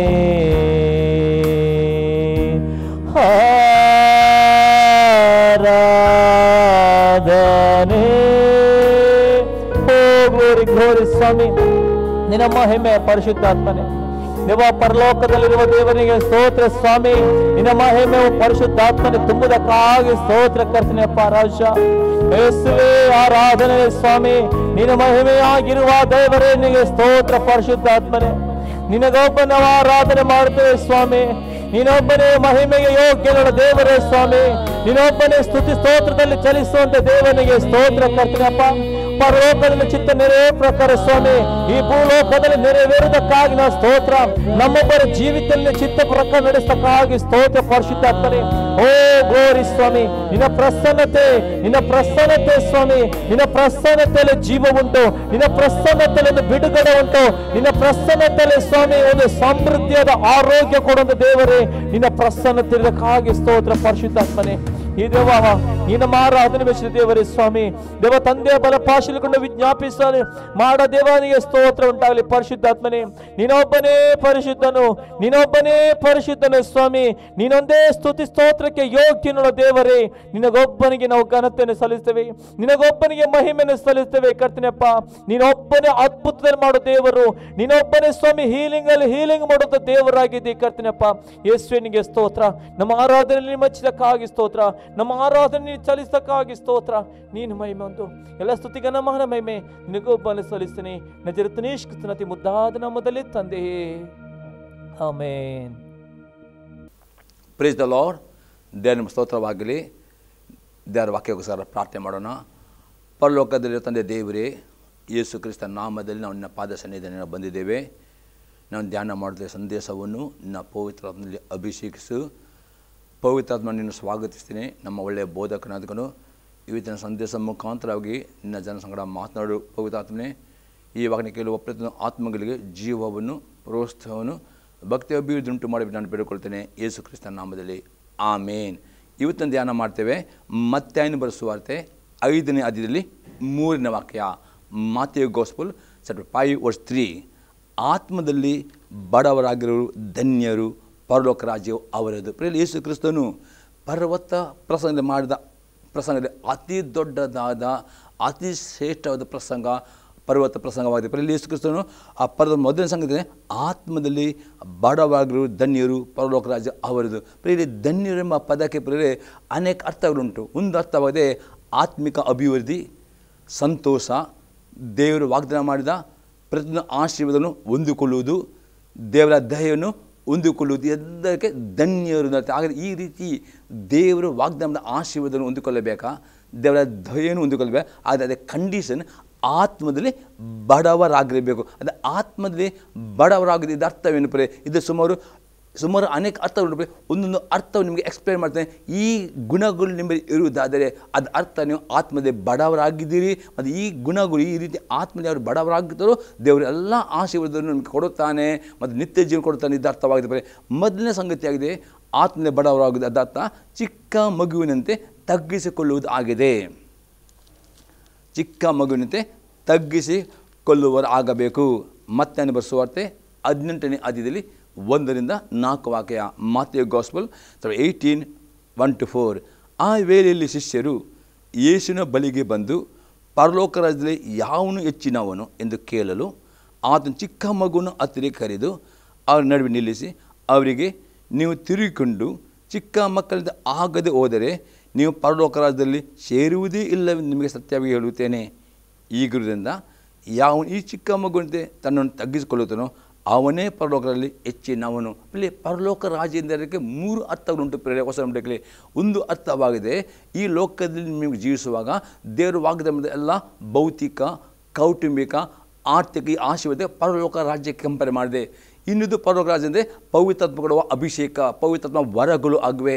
ಮೂರನೇ ಆಗಿದೆ ನಿತ್ಯ ಜೀವ. ಈ 3 ಪರಲೋಕ ಆಶೀರ್ವಾದಗಳು ಕಂಡೀಷನ್ ಪ್ರಿಯರೇ ಆತ್ಮದಲ್ಲಿ ಬಡವರಾಗಿದೆ. ಇದು ಅರ್ಥವಾಗಿದೆ ಚಿಕ್ಕ ಯೇಸು ಕ್ರಿಸ್ತನು ಪ್ರಿಯಕ್ಕಿಂತ ಪ್ರಾಯದಲ್ಲಿ ದೊಡ್ಡವರಾಗಿದ್ದರು ಪ್ರಿಯ ಶಿಷ್ಯರು ಪ್ರಿಯ. ಅದೇ ಯೇಸು ಕ್ರಿಸ್ತ ಅವರಿಗೆ ಹೇಳ್ತಾನೆ, ಆ ಮುದುಕರಿಗೆ ಅಂದರೆ ಯೇಸು ಕ್ರಿಸ್ತ ಪ್ರಾಯಸ್ಥರಿಗೆ, ನೀವು ಈ ಚಿಕ್ಕ ಮಗುವಂತೆ ತಗ್ಗಿಸಿಕೊಳ್ಳಬೇಕು ಪ್ರಿಯರೇ. ಚಿಕ್ಕ ಮಕ್ಕಳು ಸಂಪೂರ್ಣ ತಂದೆ ತಾಯಿ ಹೇಳಿದ ಪ್ರತಿಯೊಂದು ಮಾತಿಗೆ ಅವರು ವಿಧೇಯರಾಗ್ತಾರೆ. ತಂದೆ ತಾಯಿ ಏನು ಅವರು ಅದನ್ನು ಸತ್ಯವೆಂದು ನಂಬುತ್ತಾರೆ. ತಂದೆ ತಾಯಿಗಿಂದಿಗೆ ಅವರು ವಿರೋಧ ಮಾಡಿ ಈ ರೀತಿಯಲ್ಲಿ ನೀವು ಆತ್ಮಿಕ ಜೀವಿತದಲ್ಲಿ ಪರಿಪೂರ್ಣ ತಗ್ಗಿಸಿಕೊಳ್ಳುವ ದೇವರ ವಾಕ್ಯದ ಮುಂದೆ ಏನು ದೇವರ ವಾಕ್ಯ ಕೇಳುತ್ತೀರೋ ಆ ವಾಕ್ಯ ಹೌದು ಎಂಬುದನ್ನು ಸ್ವೀಕಾರ ಮಾಡಬೇಕು. ಮತ್ತು ದೇವರ ವಾಕ್ಯ ಇದ್ದ ಹಾಗೆ ಅದಕ್ಕೆ ವಿಧೇಯರಾಗಬೇಕು. ವಿನ ಎಂದಿಗೂ ದೇವರ ವಾಕ್ಯದ ಮೇಲೆ ಅಪನಂಬಿಕೆ ಮಾತನಾಡಬಾರದು ಪ್ರಿಯರೇ. ಅಪನಂಬಿಕೆ ಮಾಡಬಾರದು. ದೇವರ ವಾಕ್ಯವನ್ನು ಮರೆತು ಬಿಡಬಾರದು. ದೇವರ ವಾಕ್ಯ ಇದ್ದ ಹಾಗೆ ನೀವು ವಿಧೇಯರಾಗುವುದೇ ಪ್ರಿಯರೇ. ಅದು ಚಿಕ್ಕ ಮಗುವಿನ ಚಿಕ್ಕ ಮಕ್ಕಳು ಏನು ಹೇಳ್ತಾರೆ, ತಂದೆ ಏನು ಹೇಳ್ತಾರೆ ಅದು ಕಷ್ಟದಿದ್ದರೂ ಸಹ ಅವರು ತಂದೆಗೆ ಮಾತಿಗೆ ವಿಧೇಯರಾಗುತ್ತಾರೆ. ಆ ರೀತಿ ನೀವು ದೇವರ ಮಾತಿಗೆ ವಿಧೇಯರಾಗಬೇಕು. ದೇವರ ಮುಂದೆ ತಂದೆ ಮುಂದೆ ತನ್ನ ಮಕ್ಕಳು ಆ ರೀತಿ ದೇವರ ವಾಕ್ಯದ ಮುಂದೆ ತಗ್ಗಿಸಿಕೊಳ್ಳಬೇಕು ಪ್ರಿಯರೇ. ಯಾವಾಗ ದೇವರ ಮುಂದೆ ತಗ್ಗಿಸಿಕೊಂಡು ನಿಮ್ಮ ಪಾಪಕ್ಕೆ ಪಶ್ಚಾತ್ತಾಪ ಪಡುತ್ತೀರೋ ಪ್ರಿಯರೇ, ಪಾಪದಿಂದ ಬಿಟ್ಟು ಬಿಡುತ್ತೀರೋ ಪ್ರಿಯರೇ, ಈಗ ಮಕ್ಕಳು ತಂದೆಗೆ ಮೆಚ್ಚುತ್ತಾರೆ. ತಂದೆಗೆ ಮೆಚ್ಚುಗೆಯಾಗಿ ಆ ದೇವರಿಗೆ ಮೆಚ್ಚುಗೆ ಆಗಬೇಕೆಂದರೆ ನೀವು ಚಿಕ್ಕ ಮಗುವನ್ನು ತಗ್ಗಿಸಿಕೊಂಡು ದೇವರ ವಾಕ್ಯಕ್ಕೆ ವಿಧೇಯರಾಗಿಕೊಂಡು ನಿಮ್ಮ ಪಾಪದ ಹಗೆ ಮಾಡಿಕೊಂಡು ನೀವು ಪರಿಸರ ಜೀವಿಸಿದ್ದಾರೆ ಪ್ರಿಯರೇ. ದೇವರು ನಿಜವಾಗಿ ಪ್ರಿಯರೇ ನಿಮಗೆ ಈ ಲೋಕದಲ್ಲಿರುವಾಗ ಪರಲೋಕದ ಎಲ್ಲ ಆಶೀರ್ವಾದವನ್ನು ಕೊಡುತ್ತಾನೆ ಪ್ರಿಯರೇ. ಮತ್ತು ನಿತ್ಯ ಜೀವವನ್ನು ನಿಮಗೆ ಆಲ್ರೆಡಿ ಅದನ್ನು ಕೊಡುತ್ತಾನೆ ಎಷ್ಟು ನಂಬಿಕೆ ಇಡುವುದು. ಹಾಗಾದರೆ ಈ ರೀತಿ ಆ ಆತ್ಮದ ಅರ್ಥವಾದರೆ ನೀವು ಆತ್ಮದಲ್ಲಿ ಚಿಕ್ಕ ಮಗುವಿನಂತೆ ದೇವರ ವಾಕ್ಯವನ್ನು ತಗ್ಗಿಸಿಕೊಳ್ಳುವರಾಗಬೇಕು. ದೇವರ ವಾಕ್ಯ ಇದ್ದಾಗ ನಂಬುವರಬೇಕು. ಅವಾಗ ವಿದ್ಯಾರಬೇಕು. ಈ ರೀತಿಯ ಗುಣ ನಿಮ್ಮಲ್ಲಿ ಬಂದರೆ ಮಾತ್ರ, ಈ ರೀತಿಯ ಸ್ವಭಾವ ನಿಮ್ಮಲ್ಲಿ ಬಂದರೆ ಮಾತ್ರ ನಿಮಗೆ ಆಶೀರ್ವಾದವು ನೀವು ಹೊಂದುತ್ತೀರಿ ಎಂಬುದಾಗಿ ಇದರ ಅರ್ಥವಾಗಿದೆ ಪ್ರಿಯರೇ. ಎರಡನೇ ಸಂಗತಿ ಆಗಿದೆ ಪ್ರಿಯರೇ, ಸುಂಕದವನಂತೆ ಪ್ರಾರ್ಥನೆ ಮಾಡುವವರು ಆಗಬೇಕು. ಲೂಕನ ಬರೆಸುವಾರ್ತೆ 18ನೇ ಅಧ್ಯಾಯದಲ್ಲಿ 9-14 ವಾಕ್ಯ ತನಕ. Luke gospel 18:9-14. ಇದಲ್ಲದೆ ತಾವೇ ನೀತಿವಂತರೆಂದು ತಮ್ಮಲ್ಲಿ ಭರವಸೆ ಇಟ್ಟುಕೊಂಡು ಉಳಿದವರನ್ನು ಉದಾಸೀನ ಮಾಡುವಂಥ ಕೆಲವೊಂದು ಸಾಮಾನ್ಯ ಹೇಳಿದವನು ಪ್ರಿಯರೇ. ಎಂದಿಗೂ ನೀವು ನಿಮ್ಮ ನೀತಿವಂತಿಕೆ ಮೇಲೆ, ನಿಮ್ಮ ಒಳ್ಳೆಯ ಕ್ರಿಯೆಗಳ ಮೇಲೆ ನಿಂದು ಭರವಸೆ ಇಡಬಾರದು. ಇವತ್ತು ಯಾರು ಯೇಸು ನಂಬಿಕೊಡುತ್ತಾರೋ, ಯಾರು ಯೇಸು ಕ್ರಿಸ್ತ ತಮ್ಮ ಕರ್ತನ ಒಡೆಯ ನಿಮ್ಮದಾಗಿರೋದನ್ನು ನಂಬುತ್ತಾರೋ ಅವರಿಗೆ ದೇವರು ತನ್ನ ಕೃಪೆಯಿಂದ ನೀತಿವಂತರಾಗಿ ನಮ್ಮನ್ನು ನಿರ್ಣಯ ಮಾಡಿ, ನಾವು ಯೇಸು ಕ್ರಿಸ್ತ ಮೇಲಿಟ್ಟ ನಂಬಿಕೆ ಮುಖಾಂತರ ಆತನ ರಕ್ತದ ಮುಖ ನೀತಿವಂತ ನಂಬಬೇಕು. ಅದನ್ನು ಮರೆತು ಬಿಡದೆ ನಮ್ಮ ಒಳ್ಳೆಯ ಕ್ರಿಯೆಗಳ ಮೇಲೆ ನಂಬಿಕೆ ಇಡುವ ಒಳ್ಳೆಯ ಕ್ರಿಯೆಯನ್ನು ಮಾಡುತ್ತಾ ಇರಬೇಕು, ಇನ್ನೂ ಮಾಡುವರಾಗಬೇಕು. ಆದರೆ ಈ ಪರಿಚಯವನ್ನು ಪ್ರಿಯರೇ ತನ್ನ ಒಳ್ಳೆಯ ಕ್ರಿಯೆಗಳ ಮೇಲೆ ಭರವಸೆಕೊಂಡು ಪ್ರಿಯರೇ ಇನ್ನೊಬ್ಬ ವಿಶ್ವಾಸವನ್ನು ಉದಾಸೀನ ಮಾಡಿದ ಆ ರೀತಿ ಎಂದಿಗೂ ಮಾಡುವವರಾಗ ಸುಂಕದವಂತೆ ಆಗಬೇಕು. ಮುಂದೆ ನಾವು ನೋಡ್ತೇವೆ, ಇಬ್ಬರು ಮನುಷ್ಯರು ದೇವಾಲಯಕ್ಕೆ ಹೋದರು. ಒಬ್ಬನು ಪರಿಸಯನು, ಒಬ್ಬನು ಸುಂಕದವನು. ಪರಿಸಯನು ನಿಂತುಕೊಂಡು ಪ್ರಾರ್ಥಿಸುವಾಗ ತನ್ನೊಳಗೆ, ದೇವರೇ ಸುಳ್ಳುಕೊಳ್ಳುವವರು ಅನ್ಯಾಯಗಾರರು, ಆಧಾರ ಮಾಡುವವರು ಆಗಿರುವ ಉಳಿದ ಜನರಿಗೆ ನಾನಲ್ಲ, ಈ ಸುಂಕದವನು ಅಲ್ಲ. ಆದ್ದರಿಂದ ನಿನಗೆ ಸ್ತೋತ್ರ ಮಾಡ್ತೇನೆ, ವಾರಕ್ಕೆ 2 ಹೊತ್ತಿಗೆ ಉಪವಾಸ ಮಾಡ್ತೇನೆ, ನಾನು ಸಂಪಾದಿಸುವ ಎಲ್ಲದರಲ್ಲಿಯೂ 10 ಪಾಲು ಕೊಡುತ್ತೇನೆ ಅಂದುಕೊಂಡನು. ಆದರೆ ಆ ಸುಂಕದವನು ದೂರದಲ್ಲಿ ನಿಂತು ಆಕಾಶದ ಕಡೆ ಕಣ್ಣೆತ್ತಿ ನೋಡುವುದಕ್ಕೂ ಮನಸ್ಸಿಲ್ಲದೆ ಎದೆಯನ್ನು ಬಡುಕೊಳ್ಳುತ್ತಾ, ದೇವರೇ, ಪಾಪಿ ನನ್ನ ಕಾರ್ಯನಿರ್ವಹಿಸು ಅಂದನು. ನೋಡ್ತೀವಿ, ಪರಿಸನು ದಾನ ಧರ್ಮ ಮಾಡಿದ, ಉಪವಾಸ ಎಲ್ಲ ಮಾಡಿ ಸರಿ, ಆದರೆ ಅವನಲ್ಲಿ ಆ ಒಂದು ತನ್ನಲ್ಲಿ ಪಾಪ ಉಂಟು ಎಂಬುದಾಗಿ ಅವನು ಅರಿತುಕೊಳ್ಳಿಲ್ಲ. ತಾನೇ ನೀತಿವಂತನು, ತನ್ನ ಒಳ್ಳೆ ಕ್ರಿಯೆ ಮೇಲೆ ಭರವಸೆಟ್ಟುಕೊಂಡು ಇನ್ನು ತನ್ನ ಪಾಪ ಉಂಟು ಪ್ರೇರೆ ದೇವರ ಸನ್ನಿಧಿಯಿಂದ ಬರುವಾಗ ಯಾವ ನಿಮ್ಮ ಒಳ್ಳೆ ಕ್ರಿಯೆ ಮೇಲೆ ನಂಬಿಕೆ ಇಡಬಾರದು. ಆತನ ಕೃಪೆಯಲ್ಲಿ ಯೇಸು ಕ್ರಿಸ್ತನ ನಂಬಿಕೆ ಇಡೋದು ಮುಖಾಂತರ ದೇವರ ಮಕ್ಕಳಾಗಿದ್ದೇವೆ. ಯೇಸು ಕ್ರಿಸ್ತನ ನಂಬಿಕೆ ಇಡೋ ನಾವು ನೀತಿವಂತರಾಗಿದೆ. ಆತ ರಕ್ತದ ಮುಖ ನೀತಿ ಅದನ್ನು ಮರೆತು ಬಿಡದೆ ಆ ನಂಬಿಕೆ ಬಂದು, ದೇವ ನನ್ನನ್ನು ಪರೀಕ್ಷಿಸು, ದೇವ ನಾನು ಶೋಧಿಸು, ಈ ರೀತಿ ನಾವು ತೆಗೆದಾಕಂದರೆ ಈ ಲೋಕದಲ್ಲಿ ನಾವು ಜೀವಿಸುವಾಗ ಪ್ರೇರೆ ಆಲೋಚನೆಗಳಲ್ಲಿ ಬಾಯಿ ಮಾತಿನಲ್ಲಿ ಪ್ರತಿಯೊಬ್ಬರು ಪಾಪ ಮಾಡೋದುಂಟು, ಯಾರು ಪಾಪ ಮಾಡುವುದಿಲ್ಲ, ತಾನೇ ನೀತಿವಂತನು ತನ್ನ ಪಾಪದಲ್ಲಿ ಈ ಅಹಂಕಾರ ಬರುವುದಾದರೆ ಅದು ಆತ್ಮಿಕ ಅಹಂಕಾರ ಹೇಳ್ತದೆ. ಆದರೆ ಆತ್ಮಿಕ ಬಡವರು ಅದರ ಅರ್ಥ ಈ ಸುಂಕದವನ್ನು ಪ್ರದರ್ಶನ ಬರುವಾಗ ಅದು ದೇವ ನನ್ನ ಪರೀಕ್ಷಿಸು, ನನ್ನ ಶೋಧಿಸಿದ ಬರುವಾಗ ದೇವರ ಆತ್ಮನ ಸಭೆಯಾಗಿ ಸೇರಿಕೊಂಡು ಬರುವಾಗ ಪ್ರಾರ್ಥನೆ ಮಾಡುವಾಗ ನಿಮ್ಮಲ್ಲಿ ಏನಾದರೂ ಪಾಪವಿದ್ದರೆ ದೇವರ ಆತ್ಮ ನಿಮಗೆ ಆ ಪಶ್ಚಾತ್ತಾಪ, ಆ ಮನವರಿಕೆ ಅರಿವನ್ನು ಕೊಡುವಾಗ ನೀವು ಒಪ್ಪಿಕೊಳ್ಳುವುದೇ ಸುಂಕದವನ ಹೃದಯ. ಅದೇ ಪರಿಜನು ಆತನು ತಾನೇ ನೀತಿವಂತನು, ತನ್ನ ನೀತಿಯನ್ನು ಭರವಸೆಕೊಂಡು ತನ್ನ ಜೀವಿತವನ್ನು ಆ ಸುಂಕದ ಒಳಗೆ ಬಂದಂತೆ ಅವನಿಗಿಂತ ಈ ರೀತಿ ಎಂದಿಗೂ ಪ್ರೇರಣೆ ಇನ್ನೊಬ್ಬರ ಜೀವಿತವನ್ನು ತೀರ್ಪು ಮಾಡುವವರಾಗ್ಬೋದು. ಇನ್ನೊಬ್ಬರ ಜೀವಿತಕ್ಕೆ ನಿಮ್ಮ ಜೀವಿತವನ್ನು ಹೋಲಿಕೆ ಮಾಡದೆ ದೇವರ ಮುಂದೆ ಬರುವಾಗ, ದೇವ ನನ್ನ ಪರೀಕ್ಷಿಸು, ನಾನು ಶೋಧಿಸು, ಇನ್ನು ಎಲ್ಲಿಯಾದರೂ ನಾನು ಪಾಪದಲ್ಲಿ ಜೀವಿಸುವುದಾದರೆ ಅಥವಾ ಎಲ್ಲಿಯಾದರೂ ನನ್ನ ಮಾತಿನಲ್ಲಿ ಆಗ್ಬೋದು, ಆಲೋಚನೆಯನ್ನು ಪಾಪ ಮಾಡುವುದು, ದೇವರೇ ನನಗೆ ಗೊತ್ತು ಮಾಡು, ನನಗೆ ಮಾತನಾಡೋದು ಹೇಳುವಾಗ ಆವಾಗ ಮಾತ್ರ ದೇವರ ಆತ್ಮನು ನೀವು ಎಲ್ಲಿಯಾದರೂ ಪಾಪ ಮಾಡೋದು ನಿಮಗೆ ಮನಸ್ಸಿಗೆ ನೆನಪು ತರುವಾಗ ಆ ಸುಂಕದ, ಹೌದು ದೇವ ನಾನು ಇವತ್ತು ನನ್ನ ಮಾತಿನ ತಪ್ಪಿದ್ದೇನೆ, ಆಲೋಚನೆ ತಪ್ಪು ಬಂದೆ, ಏನಪ್ಪ ಅವನ್ನ ಒಪ್ಪಿಕೊಳ್ಳುತ್ತಾರೆ, ಯೇಸು ರಕ್ತ ಮತ್ತು ನೀತಿವಂತ ಮಾಡ್ತಾರೆ ಮತ್ತು ಆ ನಿಮ್ಮ ಪ್ರಾರ್ಥನೆ ಕೇಳುತ್ತಾನೆ. ಇಲ್ಲಿ ನೋಡ್ತೇವೆ ಆ ಸುಂಕದವನು ಪ್ರೇರೆ ಆತನ ದೇವ ನನ್ನನ್ನು ಪಾಪಿ ನನ್ನ ಕರುಣಿಸುವುದಾಗಿ ಆತನು ಹೇಳಿದನು. ಮತ್ತು ಅದನ್ನ ಹೋದೆ, ಇವನು ನೀತಿವಂತ ನಿಲ್ಲಿಸಲ್ಪಟ್ಟವನಾಗಿ ತನ್ನ ಮನೆಗೆ ಹೋದನು. ಆ ಪರಿಜನು ಅಂಥವನು ಹೋಗಲಿಲ್ಲ. ಯಾಕೆ ಅವರಿಗೆಲ್ಲ ಆ ಪರಿಜನು ತನ್ನಲ್ಲಿ ಪಾಪ ಉಂಟು ಎಂಬುದನ್ನು ಭಾವಿಸದೆ ತಾನೇ ನೀತಿವಂತನು, ತನ್ನ ಒಳ್ಳೆಯ ಕ್ರಿಯೆ ಮೇಲೆ ಆಗ ಎಂದಿಗೂ ಪ್ರೇರೆ ನಮ್ಮ ಒಳ್ಳೆಯ ಕ್ರಿಯೆಯನ್ನು ನಾವು ಮಾಡಬೇಕು, ಇನ್ನೂ ನಾವು ಮಾಡುವರಬೇಕು. ಅದೇ ಒಳ್ಳೆಯ ಕ್ರಿಯೆಗೆ ಮೇಲೆ ನಾವು ಭರವಸೆ ನಮ್ಮಲ್ಲಿ ಪಾಪದ ಸ್ವಭಾವ ಉಂಟು, ನಾವು ಪಾಪದ ಬೀಳಲಿಕ್ಕೆ ಸಾಧ್ಯತೆ ಉಂಟು, ಅದಕ್ಕೆ ನಮಗೆ ಗೊತ್ತಿಲ್ಲದೆ ಪಾಪ ಮಾಡುತ್ತೇವೆ. ಅದಕ್ಕೆ ಆ ಒಂದು ತಗ್ಗಿಸಿಗೆ ಬರುವುದೇ ಆತನ ಬಡವ. ಈಗ ಸುಂಕದಲ್ಲಿ ಮಾಡಿದ್ರು ಆತನು ತನ್ನ ಮೇಲೆ ನಂಬಿಕೆ ಇಟ್ಟುಕೊಂಡು ಅಹಂಕಾರ ಬರದೆ ತಗ್ಗಿಸ್ಕೊಂಡು ಬಂದನು ಮತ್ತು ತನ್ನ ಪಾಪ ಒಪ್ಪಿಕೊಂಡು ಅದಕ್ಕೆ ಅವನು ನೀತಿವಂತ ನಿಲ್ಲಿಸಲ್ಪಟ್ಟು. ಅದೇ ಪರಿಜನು ನೀತಿ ನಿಲ್ಲಿಸಲಿಲ್ಲ, ಅದಕ್ಕೆ ತನ್ನನ್ನು ಹೆಚ್ಚಿಸಿಕೊಳ್ಳಲು ಪ್ರತಿಯೊಬ್ಬನು ತಗ್ಗಿಸಲ್ಪಡನು. ಪರಿಜನು ತನ್ನನ್ನು ಹೆಚ್ಚಿಸಿಕೊಂಡು ನಿಮಿತ್ತೆ ಅವನು ಇನ್ನೂ ಕಷ್ಟದಲ್ಲಿ ಇನ್ನೂ ಬಾಧೆಗಳ ಮುಖಾಂತರ ಅವನ ಲಜ್ಜೆಗೆ ಅವನು ತಗ್ಗಿಸಲ್ಪಡ್ತಾನೆ ಅಥವಾ ಅವನ ಮಾನವು ಮಣ್ಣು ಪಾಲು ಆಗ್ತದೆ ಪ್ರೇ.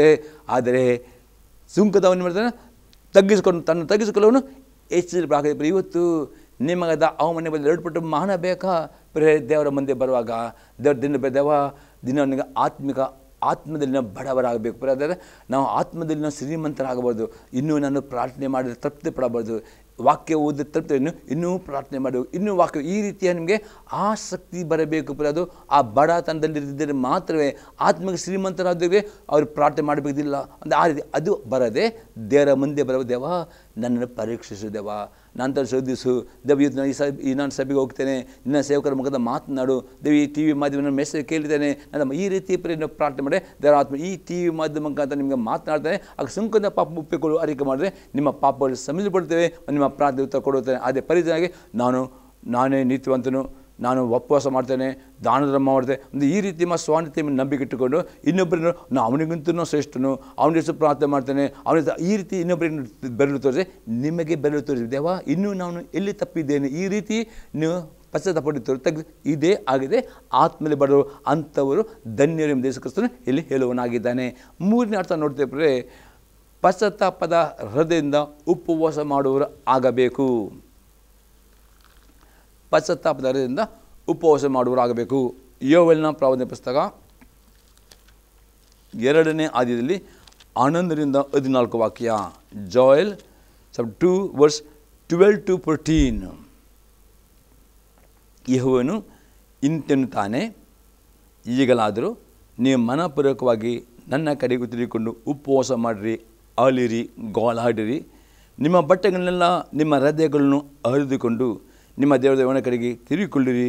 ಆತನ ದಯೆಯು, ಕನಿಕರವು, ದೀರ್ಘಶಾಂತಿಯು ಮಾಕೃಪುಲವನಾಗಿ ಮಾಡಬೇದ ಕಡೆಗೆ ಮನ ಮರುಗುತ್ತಾನೆ. ಬರೀ ಉಪವಾಸ ಮಾಡುವುದರ್ಥವಾಗಿದೆ. ಬರೀ ಊಟ ಬಿಡೋದೆ, ಬರೀ ಊಟ ಬಿಡೋದು ಮಾತ್ರ ಅಲ್ಲ, ಅದರ ಜೊತೆಯಲ್ಲಿ ನೀವು ಬರೀ ಪ್ರಾರ್ಥನೆ ಮಾಡುವ ವೈಯಕ್ತಿಕವಾಗಿ, ಕುಟುಂಬವಾಗಿ, ಅದರ ಸಭೆಯಲ್ಲಿ ನೀವು ಬರುವಾಗ ಬರೀ ದೇವರ ಬೇಡಬೇಕು.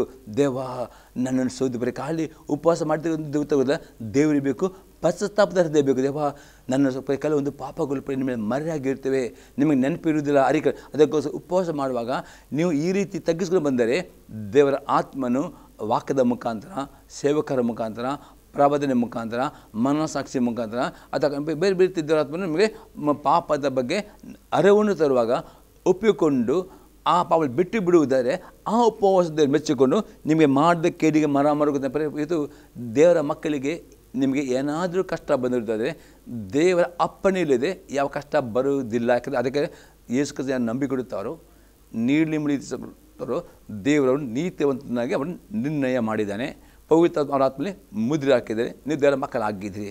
ದೇವರ ಮಕ್ಕಳಾದ ನಂತರ ಸೈತಾನ ನಿಮ್ಮನ್ನು ಅಟ್ಯಾಕ್ ಮಾಡಬೇಕಾದ್ರೆ ದೇವರ ಅಪ್ಪಣೆ ಇಲ್ಲದೆ ಸೈತಾನ ನಿಮ್ಮನ್ನು ಅಟ್ಯಾಕ್ ಮಾಡಲಿಕ್ಕೆ ಎಂದಿಗೂ ಆಗುವುದಿಲ್ಲ. ಯಾವ ಕಷ್ಟ ಬರಬೇಕಾದ್ರೆ ದೇವರ ಅಪ್ಪಣೆ. ಅದೇ ಏನಾದರೂ ನಿಮಗೆ ಕಷ್ಟ ಬರುವುದಾರೆ, ಏನಾದರೂ ನಿಮಗೆ ಸಂಗತಿಗಳು ಬರುವುದಾರೆ, ಅಥವಾ ಇಲ್ಲಿ ನಿಮ್ಮ ಬಿಸ್ನೆಸ್ ನಷ್ಟವಾಗುವುದು, ಅದಕ್ಕೊಂದು ಕಾರಣ ಉಂಟು. ಅಲ್ಲಿ ಈ ಬಿಡುಗಡೆ ಬೇಕಾ? ನೀವು ಬರೀ ಉಪವಾಸ ಮಾಡಿಕೊಂಡು ಬಿಡುಗಡೆ ಬರಲ್ಲ. ಉಪವಾಸ ಮಾಡಿಕೊಂಡು ದೇವ ನನ್ನನ್ನು ಶೋಧಿಸು.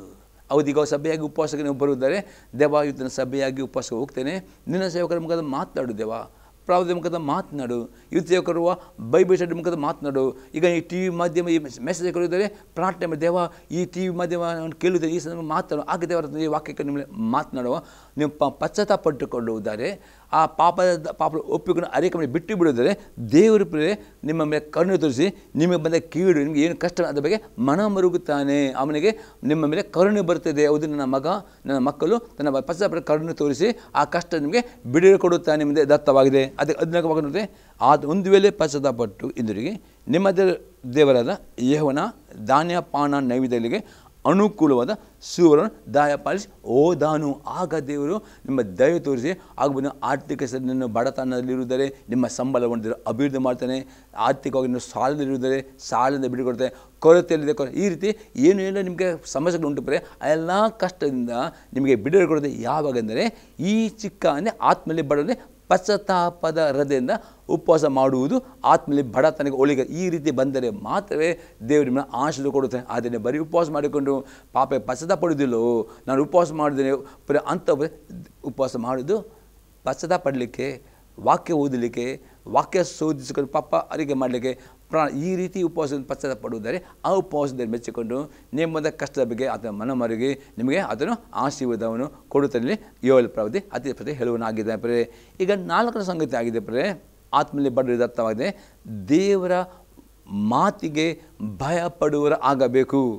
ಐಜಯ ಪ್ರವಾದಿ ಪುಸ್ತಕ 66ನೇ ಅಧ್ಯಾಯದಲ್ಲಿ 2ನೇ ವಾಕ್ಯ. ಐಜಯ ಚಾಪ್ಟರ್ 66 ವರ್ಸ್ 2. ಹೌದು, ನನ್ನ ಕೈಯಿಂದಲೇ ಇವುಗಳೆಲ್ಲ ಉಂಟಾದವು. ನಾನು ಕಟಾಕ್ಷಿಸುವನು ಎಂಥವನೆಂದರೆ ದೀನನು, ಮನ ಮುರಿದವನು, ನನ್ನ ಮಾತಿಗೆ ಭಯಪಡುವನು ಆಗಿರುವವನೇ. ಇಲ್ಲಿ ದೇವರು ಐಜಾಯ ಪ್ರವಾದಿ ಮುಖಾಂತರ ಈಗದೆ ನಾನು ಕಟಾಕ್ಷಿಸಿದ್ರೆ ದೇವರು ಯಾರನ್ನು ಕಟಾಕ್ಷಿಸ್ತಾನೆ, ಯಾರ ಮೇಲೆ ಕರುಣೆ ತೋರಿಸಿ ಅಂದರೆ ಯಾರು ದೀನವನೆಂದರೆ ದೇವರ ವಾಕ್ಯಕ್ಕೆ ಯಾರು ವಿಧೇಯರಾಗ್ತಾರೋ, ಮನ ಮುರಿದನು, ಪಾಪಕ್ಕೆ ಪಶ್ಚಾತ್ತಾಪ, ನನ್ನ ಮಾತಿಗೆ ಭಯ ಅಂದರೆ ದೇವರ ಮಾತಿಗೆ ಅವಿಧರಾಗಲೇ ಭಯಪಡಬೇಕು. ಅಂದರೆ ಅವಿಧರಾದವರಿಗೆ ಶಿಕ್ಷೆ ಉಂಟು. ಅವಿಧರಾದವರಿಗೆ ಕಷ್ಟ ಬೆಂಡರು ಬರ್ತದೆ. ಅದಕ್ಕೋಸ್ಕರ ಅವಿಧತೆಗೆ ಭಯಪಟ್ಟುಕೊಂಡು ವಿಧೇಯರಾಗುತ್ತದೆ. ಯಾವುದಾದ್ರು ವಿಧೇಯರ ಅವರ ಮೇಲೆ ಕೃಪೆ. ನೀವು ವಿಧೇಯರಾಗದೆ ಬರೀ ನೀವು 40 ದಿವಸ ಉಪವಾಸ ಮಾಡ್ಬೋದು ಅಥವಾ ವರ್ಷಗಟ್ಟು ಆಗುತ್ತೆ. ನೀವು ವಿಧೇಯತೆಯಿಂದ ನಿಮ್ಮ ಉಪವಾಸ, ವಿಧೇಯತೆಯಿಂದ ನಮ್ಮ ಪ್ರಾರ್ಥನೆ ಎಲ್ಲ ವಿಧೇಯತೆ ಅಂದರೆ ಅದಕ್ಕೆ ದೇವರು ಸಾಮುವೇಲನ ಮುಖಾಂತರ ಸೌಲ್ ಹೇಳ್ತಾನೆ. 1 ಸಾಮುವೇಲ 15ನೇ ಅಧ್ಯಾಯದಲ್ಲಿ 22 ಮತ್ತು 23 ವಾಕ್ಯ. ದೇವರು ವಿಧೇಯತ್ವಕ್ಕೆ ಮೆಚ್ಚುವಷ್ಟು ಬೇರೆ ಯಾವ ಯಜ್ಞ ಒಮ್ಮೆಗೆ ಮೆಚ್ಚುವುದಿಲ್ಲ. ಅವಿಧೇಯತೆಯು ಮಾಟ ಮಂತ್ರಕ್ಕೆ ಹೋಲಿಕೆ ಆಗಿದೆ. ಹಠವು ಮಿಥ್ಯ ಭಕ್ತಿಗೂ ಆಗಿದೆ. ದೇವರಿಗೆ ಬೇಕು ವಿಧೇಯತೆಯಿಂದ ಕೂಡಿದ ಉಪವಾಸ, ವಿಧೇಯತೆ ಕೂಡಿದ ಎಲ್ಲ ವಿಧೇಯತೆ. ಯಾವ ದೇವರ ವಿಧೇಯ ಹಾಕಿದ್ರು ಅಂಥವರ ಮೇಲೆ ದೇವರ ಕರುಣೆ ಬರೋದಾಗಿದೆ. ಪ್ರಿಯ ದೇವರು ನಿಮಗೆ ಕರುಣೆ ದೇವರ ಆತ್ಮ ಅನೇಕ ತುಂಬ ಸಾಲ ಬಂಧನಲ್ಲಿದ್ದೀರಿ. ಅನೇಕ ದಿನನಿತ್ಯದ ರೊಟ್ಟಿ ಇಲ್ಲ, ಅನೇಕರ ಸಾಲ ತೀರಲಿಕ್ಕೆ ಹಣವಿಲ್ಲ, ಅನೇಕರಿಗೆ ರೋಗದಿಂದ ಬಲುತ್ತೀರಿ, ಮೆಡಿಕಲ್ ಬಿಲ್ ಕಟ್ಟಲಿಕ್ಕೆ ಹಣ, ಈ ನಾನಾ ರೀತಿಯ ಕಷ್ಟದಲ್ಲಿ ನೀವು ಇದ್ದೀರಿ. ಪವಿತ್ರಾತ್ಮ ನಿಮ್ಮ ಕಷ್ಟ ನೋಡುತ್ತಾ ಇದ್ದಾನೆ. ಅದಕ್ಕೆ ದೇವರ ಆತ್ಮ ಈ ಎಲ್ಲ ಕಷ್ಟ ನಿಮಗೆ ಬಿಡುಕೊಡಲಿಕ್ಕೆ ದೇವರ ಆತ್ಮ ಇದ್ದಾನೆ. ಆತ್ಮದಲ್ಲಿ ನೀವು ಬಡವರಾಗಬೇಕು. ಇದರ 4ನೇ ಅರ್ಥವಾಗಿದೆ. ಬಡವರಂದರೆ ದೇವರ ಮಾತಿಗೆ ವಿಧೇಯರಾಗಿರಿ. ಯಾವ ವಿಧೇಯರಾಗ್ತಿರೋ ಆವಾಗ ದೇವರ ಕರುಣೆ ನಿಮ್ಮಲ್ಲಿ ಬರ್ತದೆ. ಆತ್ಮ ಎಂಥ ರೋಗಗಳಿದ್ದರೂ ಗುಣ ಮಾಡ್ತಾನೆ, ಎಂಥ ಸಾಲ ಬಂದಂದಲೂ ಬಿಡುಗಡ್ತಾನೆ. ಎಲ್ಲದಕ್ಕೆ ಆತನು ನಿಮಗೆ ಕರುಣೆ ತೋರಿಸ್ತಾನೆ. ನಿಮ್ಮ ಕೇಳಿನ ಬಗ್ಗೆ ಆತನು ಮನ ಮರುಗುತ್ತಾನೆ. ಆತನು ಪಶ್ಚಾತ್ತಾಪಟ್ಟುಕೊಂಡು ನಿಮ್ಮ ದಯ ತೋರಿಸ್ತಾನೆ. ಯಾರು ದೇವರ ವಾಕ್ಯಕ್ಕೆ ವಿಧೇಯರಾಗ್ತಿರೋ ಭಯಪಡದೆ ವಿಧಾನ ಅವರ ಮೇಲೆ ಎಂಬುದಾಗಿ ನಾವು ಇಲ್ಲಿ ಐಜಾಪ್ರಾವದಲ್ಲಿ ಈಗ 5ನೇ ಸಂಗತಿ ನೋಡ್ತೇವೆ. ಕ್ರಿಸ್ತ ಯೇಸುವಿನ ಮನಸ್ಸು ಉಳ್ಳವರು ಆಗಬೇಕು. ಆತ್ಮದಲ್ಲಿ ಬಡವರು ಅದರ್ಥವಾಗಿದೆ. ಫಿಲಿಪ್ಪಿಯವರಿಗೆ ಬರೆದ ಪತ್ರಿಕೆ 2ನೇ ಅಧ್ಯಾಯದಲ್ಲಿ 5ರಿಂದ 8ನೇ ವಾಕ್ಯ ತನಕ. ಫಿಲಿಪಿಯನ್ಸ್ 2:5-8. ಕ್ರಿಸ್ತ ಯೇಸುವಿನಲ್ಲಿದ್ದ ಮನಸ್ಸು ನಿಮ್ಮಲ್ಲಿರಲಿ. ಆತನ ದೇವ ಸ್ವರೂಪನಾಗಿದ್ದರು. ದೇವರಿಗೆ ಸರಿಸಮಾನಾಗಿರುವುದೆಂಬ ಅಮೂಲ್ಯ ಪದವಿಯನ್ನು ಬಿಡಲೊಲ್ಲನ್ನು ಎಂದೆನಿಸದೆ ತನ್ನನ್ನು ಬರಿದು ಮಾಡಿಕೊಂಡು ದಾಸನ ರೂಪವನ್ನು ಧರಿಸಿಕೊಂಡು ಮನುಷ್ಯರಿಗೆ ಸದೃಶನಾದನು. ಹೀಗೆ ಆತನು ಆಕಾರದಲ್ಲಿ ಮನುಷ್ಯನಾಗಿ ಕಾಣಿಸಿಕೊಂಡಿದ್ದಾಗ ತನ್ನನ್ನು ತಗ್ಗಿಸಿಕೊಂಡು ಮರಣ ಅಂದರೆ ಶಿಲುಬೆ ಮರಣವನ್ನು ಹೊಂದುವಷ್ಟು ವಿಧೇಯನಾದನು. ಈ ಕಾರಣ ದೇವರು ಅದು ಅತ್ಯುನ್ನತ ಸ್ಥಾನಕ್ಕೆ ಏರಿಸಿದನು. ಇವತ್ತು ಯೇಸು ಕ್ರಿಸ್ತನು ದೇವರೊಬ್ಬನೇ ಮಗನಾಗಿದ್ದನು. ಈಗ ದೇವರು ತನ್ನ ಒಬ್ಬನೇ ಮಗನಿಗೆ ಅತಿ ಉನ್ನತವಾದ ಹೆಸರು ಕೊಡಬೇಕಾದ್ರೆ ಸಹ ದೇವರೇನು ಬಯಸ್ತನು? ತನ್ನ ಮಗನ ಪರಿಪೂರ್ಣ ವಿಧೇಯತೆಯನ್ನು ಬಯಸ್ತಾನೆ. ಹಾಗಾದರೆ ದೇವರು ತನ್ನ ಒಬ್ಬನೇ ಮಗನಿಗೆ ಸಹ ಅತಿ ಉನ್ನತದೊಂದು ಸ್ಥಾನ, ಅತಿ ಉನ್ನತ ಹೆಸರು, ಆತನ ಹೆಸರಿಗೆ ಪಾತಾಳ ಭೂಲೋಕ ಪರವಾಗಿ ಮೂರು ಕಡೆ ಅಂದರೆ ಪ್ರತಿಯೊಬ್ಬರು ಮನ ಕಾಣಲು ಆ ಒಂದು ಹೆಸರು ಕೊಡಬೇಕಾದ್ರೆ ದೇವರಿಗೆ ಬೇಕು ತನ್ನ ಮಗನ ವಿಧೇಯತೆ. ಇಸ್ಕೊಂಡ್ರೆ ಆತನು ದೇವ ಸ್ವರೂಪನಾಗಿದ್ದರೂ ಸಹ ದಾಸರೂಪ ಧರಿಸಿಕೊಂಡು ಶಿಲುಬೆ ಮರಣವನ್ನು ಒಂದಷ್ಟು ವಿಧೇಯನಾದನು. ಈ ಕಾರಣದಿಂದ ಹಾಗಾದರೆ ಇವತ್ತು ನಿಮಗೆ ಕೆಲಸದಲ್ಲಿ ಪ್ರಮೋಷನ್ ಬೇಕಾ? ನಿಮ್ಮ ಕುಟುಂಬದಗಳ ಮುಂದೆ ನಿಮ್ಮ ತಲೆ ಎತ್ತಲ್ಪಡಬೇಕಾ? ಸಾಲಗಾರ ಸತ್ತುಗಳಿಗೆ ಸಾಲವನ್ನು ತೀರಿಸಬೇಕಾ? ಒಳ್ಳೆಯ ಆರೋಗ್ಯ ಬೇಕಾ? ಒಳ್ಳೆಯ ಭವಿಷ್ಯ ಬೇಕಾ? ಒಂದೇ ಸೀಕ್ರೆಟ್ ದೇವರ ಚಿತ್ತಕ್ಕೆ, ದೇವರ ಚಿತ್ತ, ದೇವರ ವಾಕ್ಯ, ದೇವರ ಆತ್ಮನು ನಿಮಗೆ ಏನು ಹೇಳುತ್ತಾನೋ ಆತನ ಆಲೋಚನೆ, ಆತನ ಎಲ್ಲ ವಾಕ್ಯಕ್ಕೆ ಯೇಸು ಕ್ರಿಸ್ತ ಹೇಗೆ ಪರಿಪೂರ್ಣ ವಿಧೇಯನಾದ. ಕೆಲ ಸರಿ ವಿಧೇಯರಾಗುವಾಗ ಸುಮಾರು ಬಾಧೆ ಬರಬೇಕೆಂದರೆ ಯೇಸು ಕ್ರಿಸ್ತನು ಏನು ತಪ್ಪು ಮಾಡಲಿಲ್ಲ, ಅದು ಪಾಪ ಮಾಡಲಿಲ್ಲ. ಆದರೂ ದೇವರ ಚಿತ್ತ ಇತ್ತು ನಮ್ಮೆಲ್ಲರಿಗೆ ಪಾಪದ ಬಿಡುಗಡೆ ಬರಬೇಕಾದರೆ ಆ ಯೇಸು ಕ್ರಿಸ್ತನು ಶಿಲುಬೆ ಮರಣಕ್ಕೆ ವಿಧೇಯನಾದ ನಿಮಿತ್ತವಾಗಿ ಆತನಿಗೆ ಅತಿ ಉನ್ನತ ಹೆಸರು ಕೊಟ್ಟನು. ಮತ್ತು ಆತನ ಹೆಸರು ನಮ್ಮ ಪಾಪ ಪರಿಹಾರ ಆಗದೆ ದೇವರು ತನ್ನ ಮಗನಲ್ಲಿ ಸಹ ಇಂಥ ವಿಧೇಯತೆ ಭವಿಸಿದರೆ ನಾವು ಎಷ್ಟರ ಸರಿಯಾಗಿ ಅರ್ಥ ಮಾಡಬೇಕು. ನಿಮಗೆ ಅತಿ ಉನ್ನತ ಆಶೀರ್ವಾದ ಬೇಕು, ಎಲ್ಲ ಪ್ರಾರ್ಥನೆ ಬೇಕು, ಎಲ್ಲರಿಗಿಂತ ನೀವು ಮೇಲರಾಗಬೇಕು, ಇತರಿಗೆ ಸಾಲ ಕೊಡುವರಾಗಬೇಕು, ಸಾಲ ತೆಗೆದುಕೊಳ್ಳುವರಾಗಬಾರ್ದು. ಅದೆಲ್ಲ ಆಶೀರ್ವಾದ. ಒಂದೇ ಕಂಡೀಷನ್ ಆತ್ಮದಲ್ಲಿ ಬಡವರಿಂದ ಇಲ್ಲಿ ಯೇಸು ಕ್ರಿಸ್ತನಾಗಿ ತಂದೆ ಚಿತ್ತಕ್ಕೆ ದೇವರ ಆಜ್ಞೆಗೆ ಎಷ್ಟು ಕಠಿಣವಿದ್ದರೂ ಸಹ, ಕೆಲವು ದೇವರ ವಾಕ್ಯವಿದ್ದ ಕೆಲವು ಕಷ್ಟಗಳು ಬಂದರೂ ಸಹ ಆ ಬಾಧೆಗಳು ಸಹಿಸಿಕೊಂಡು ಪರಿಪೂರ್ಣ ವಿಧೇಯತೆ ಆಗುವ ತನಕ ದೇವರು ನೋಡ್ತಾನೆ.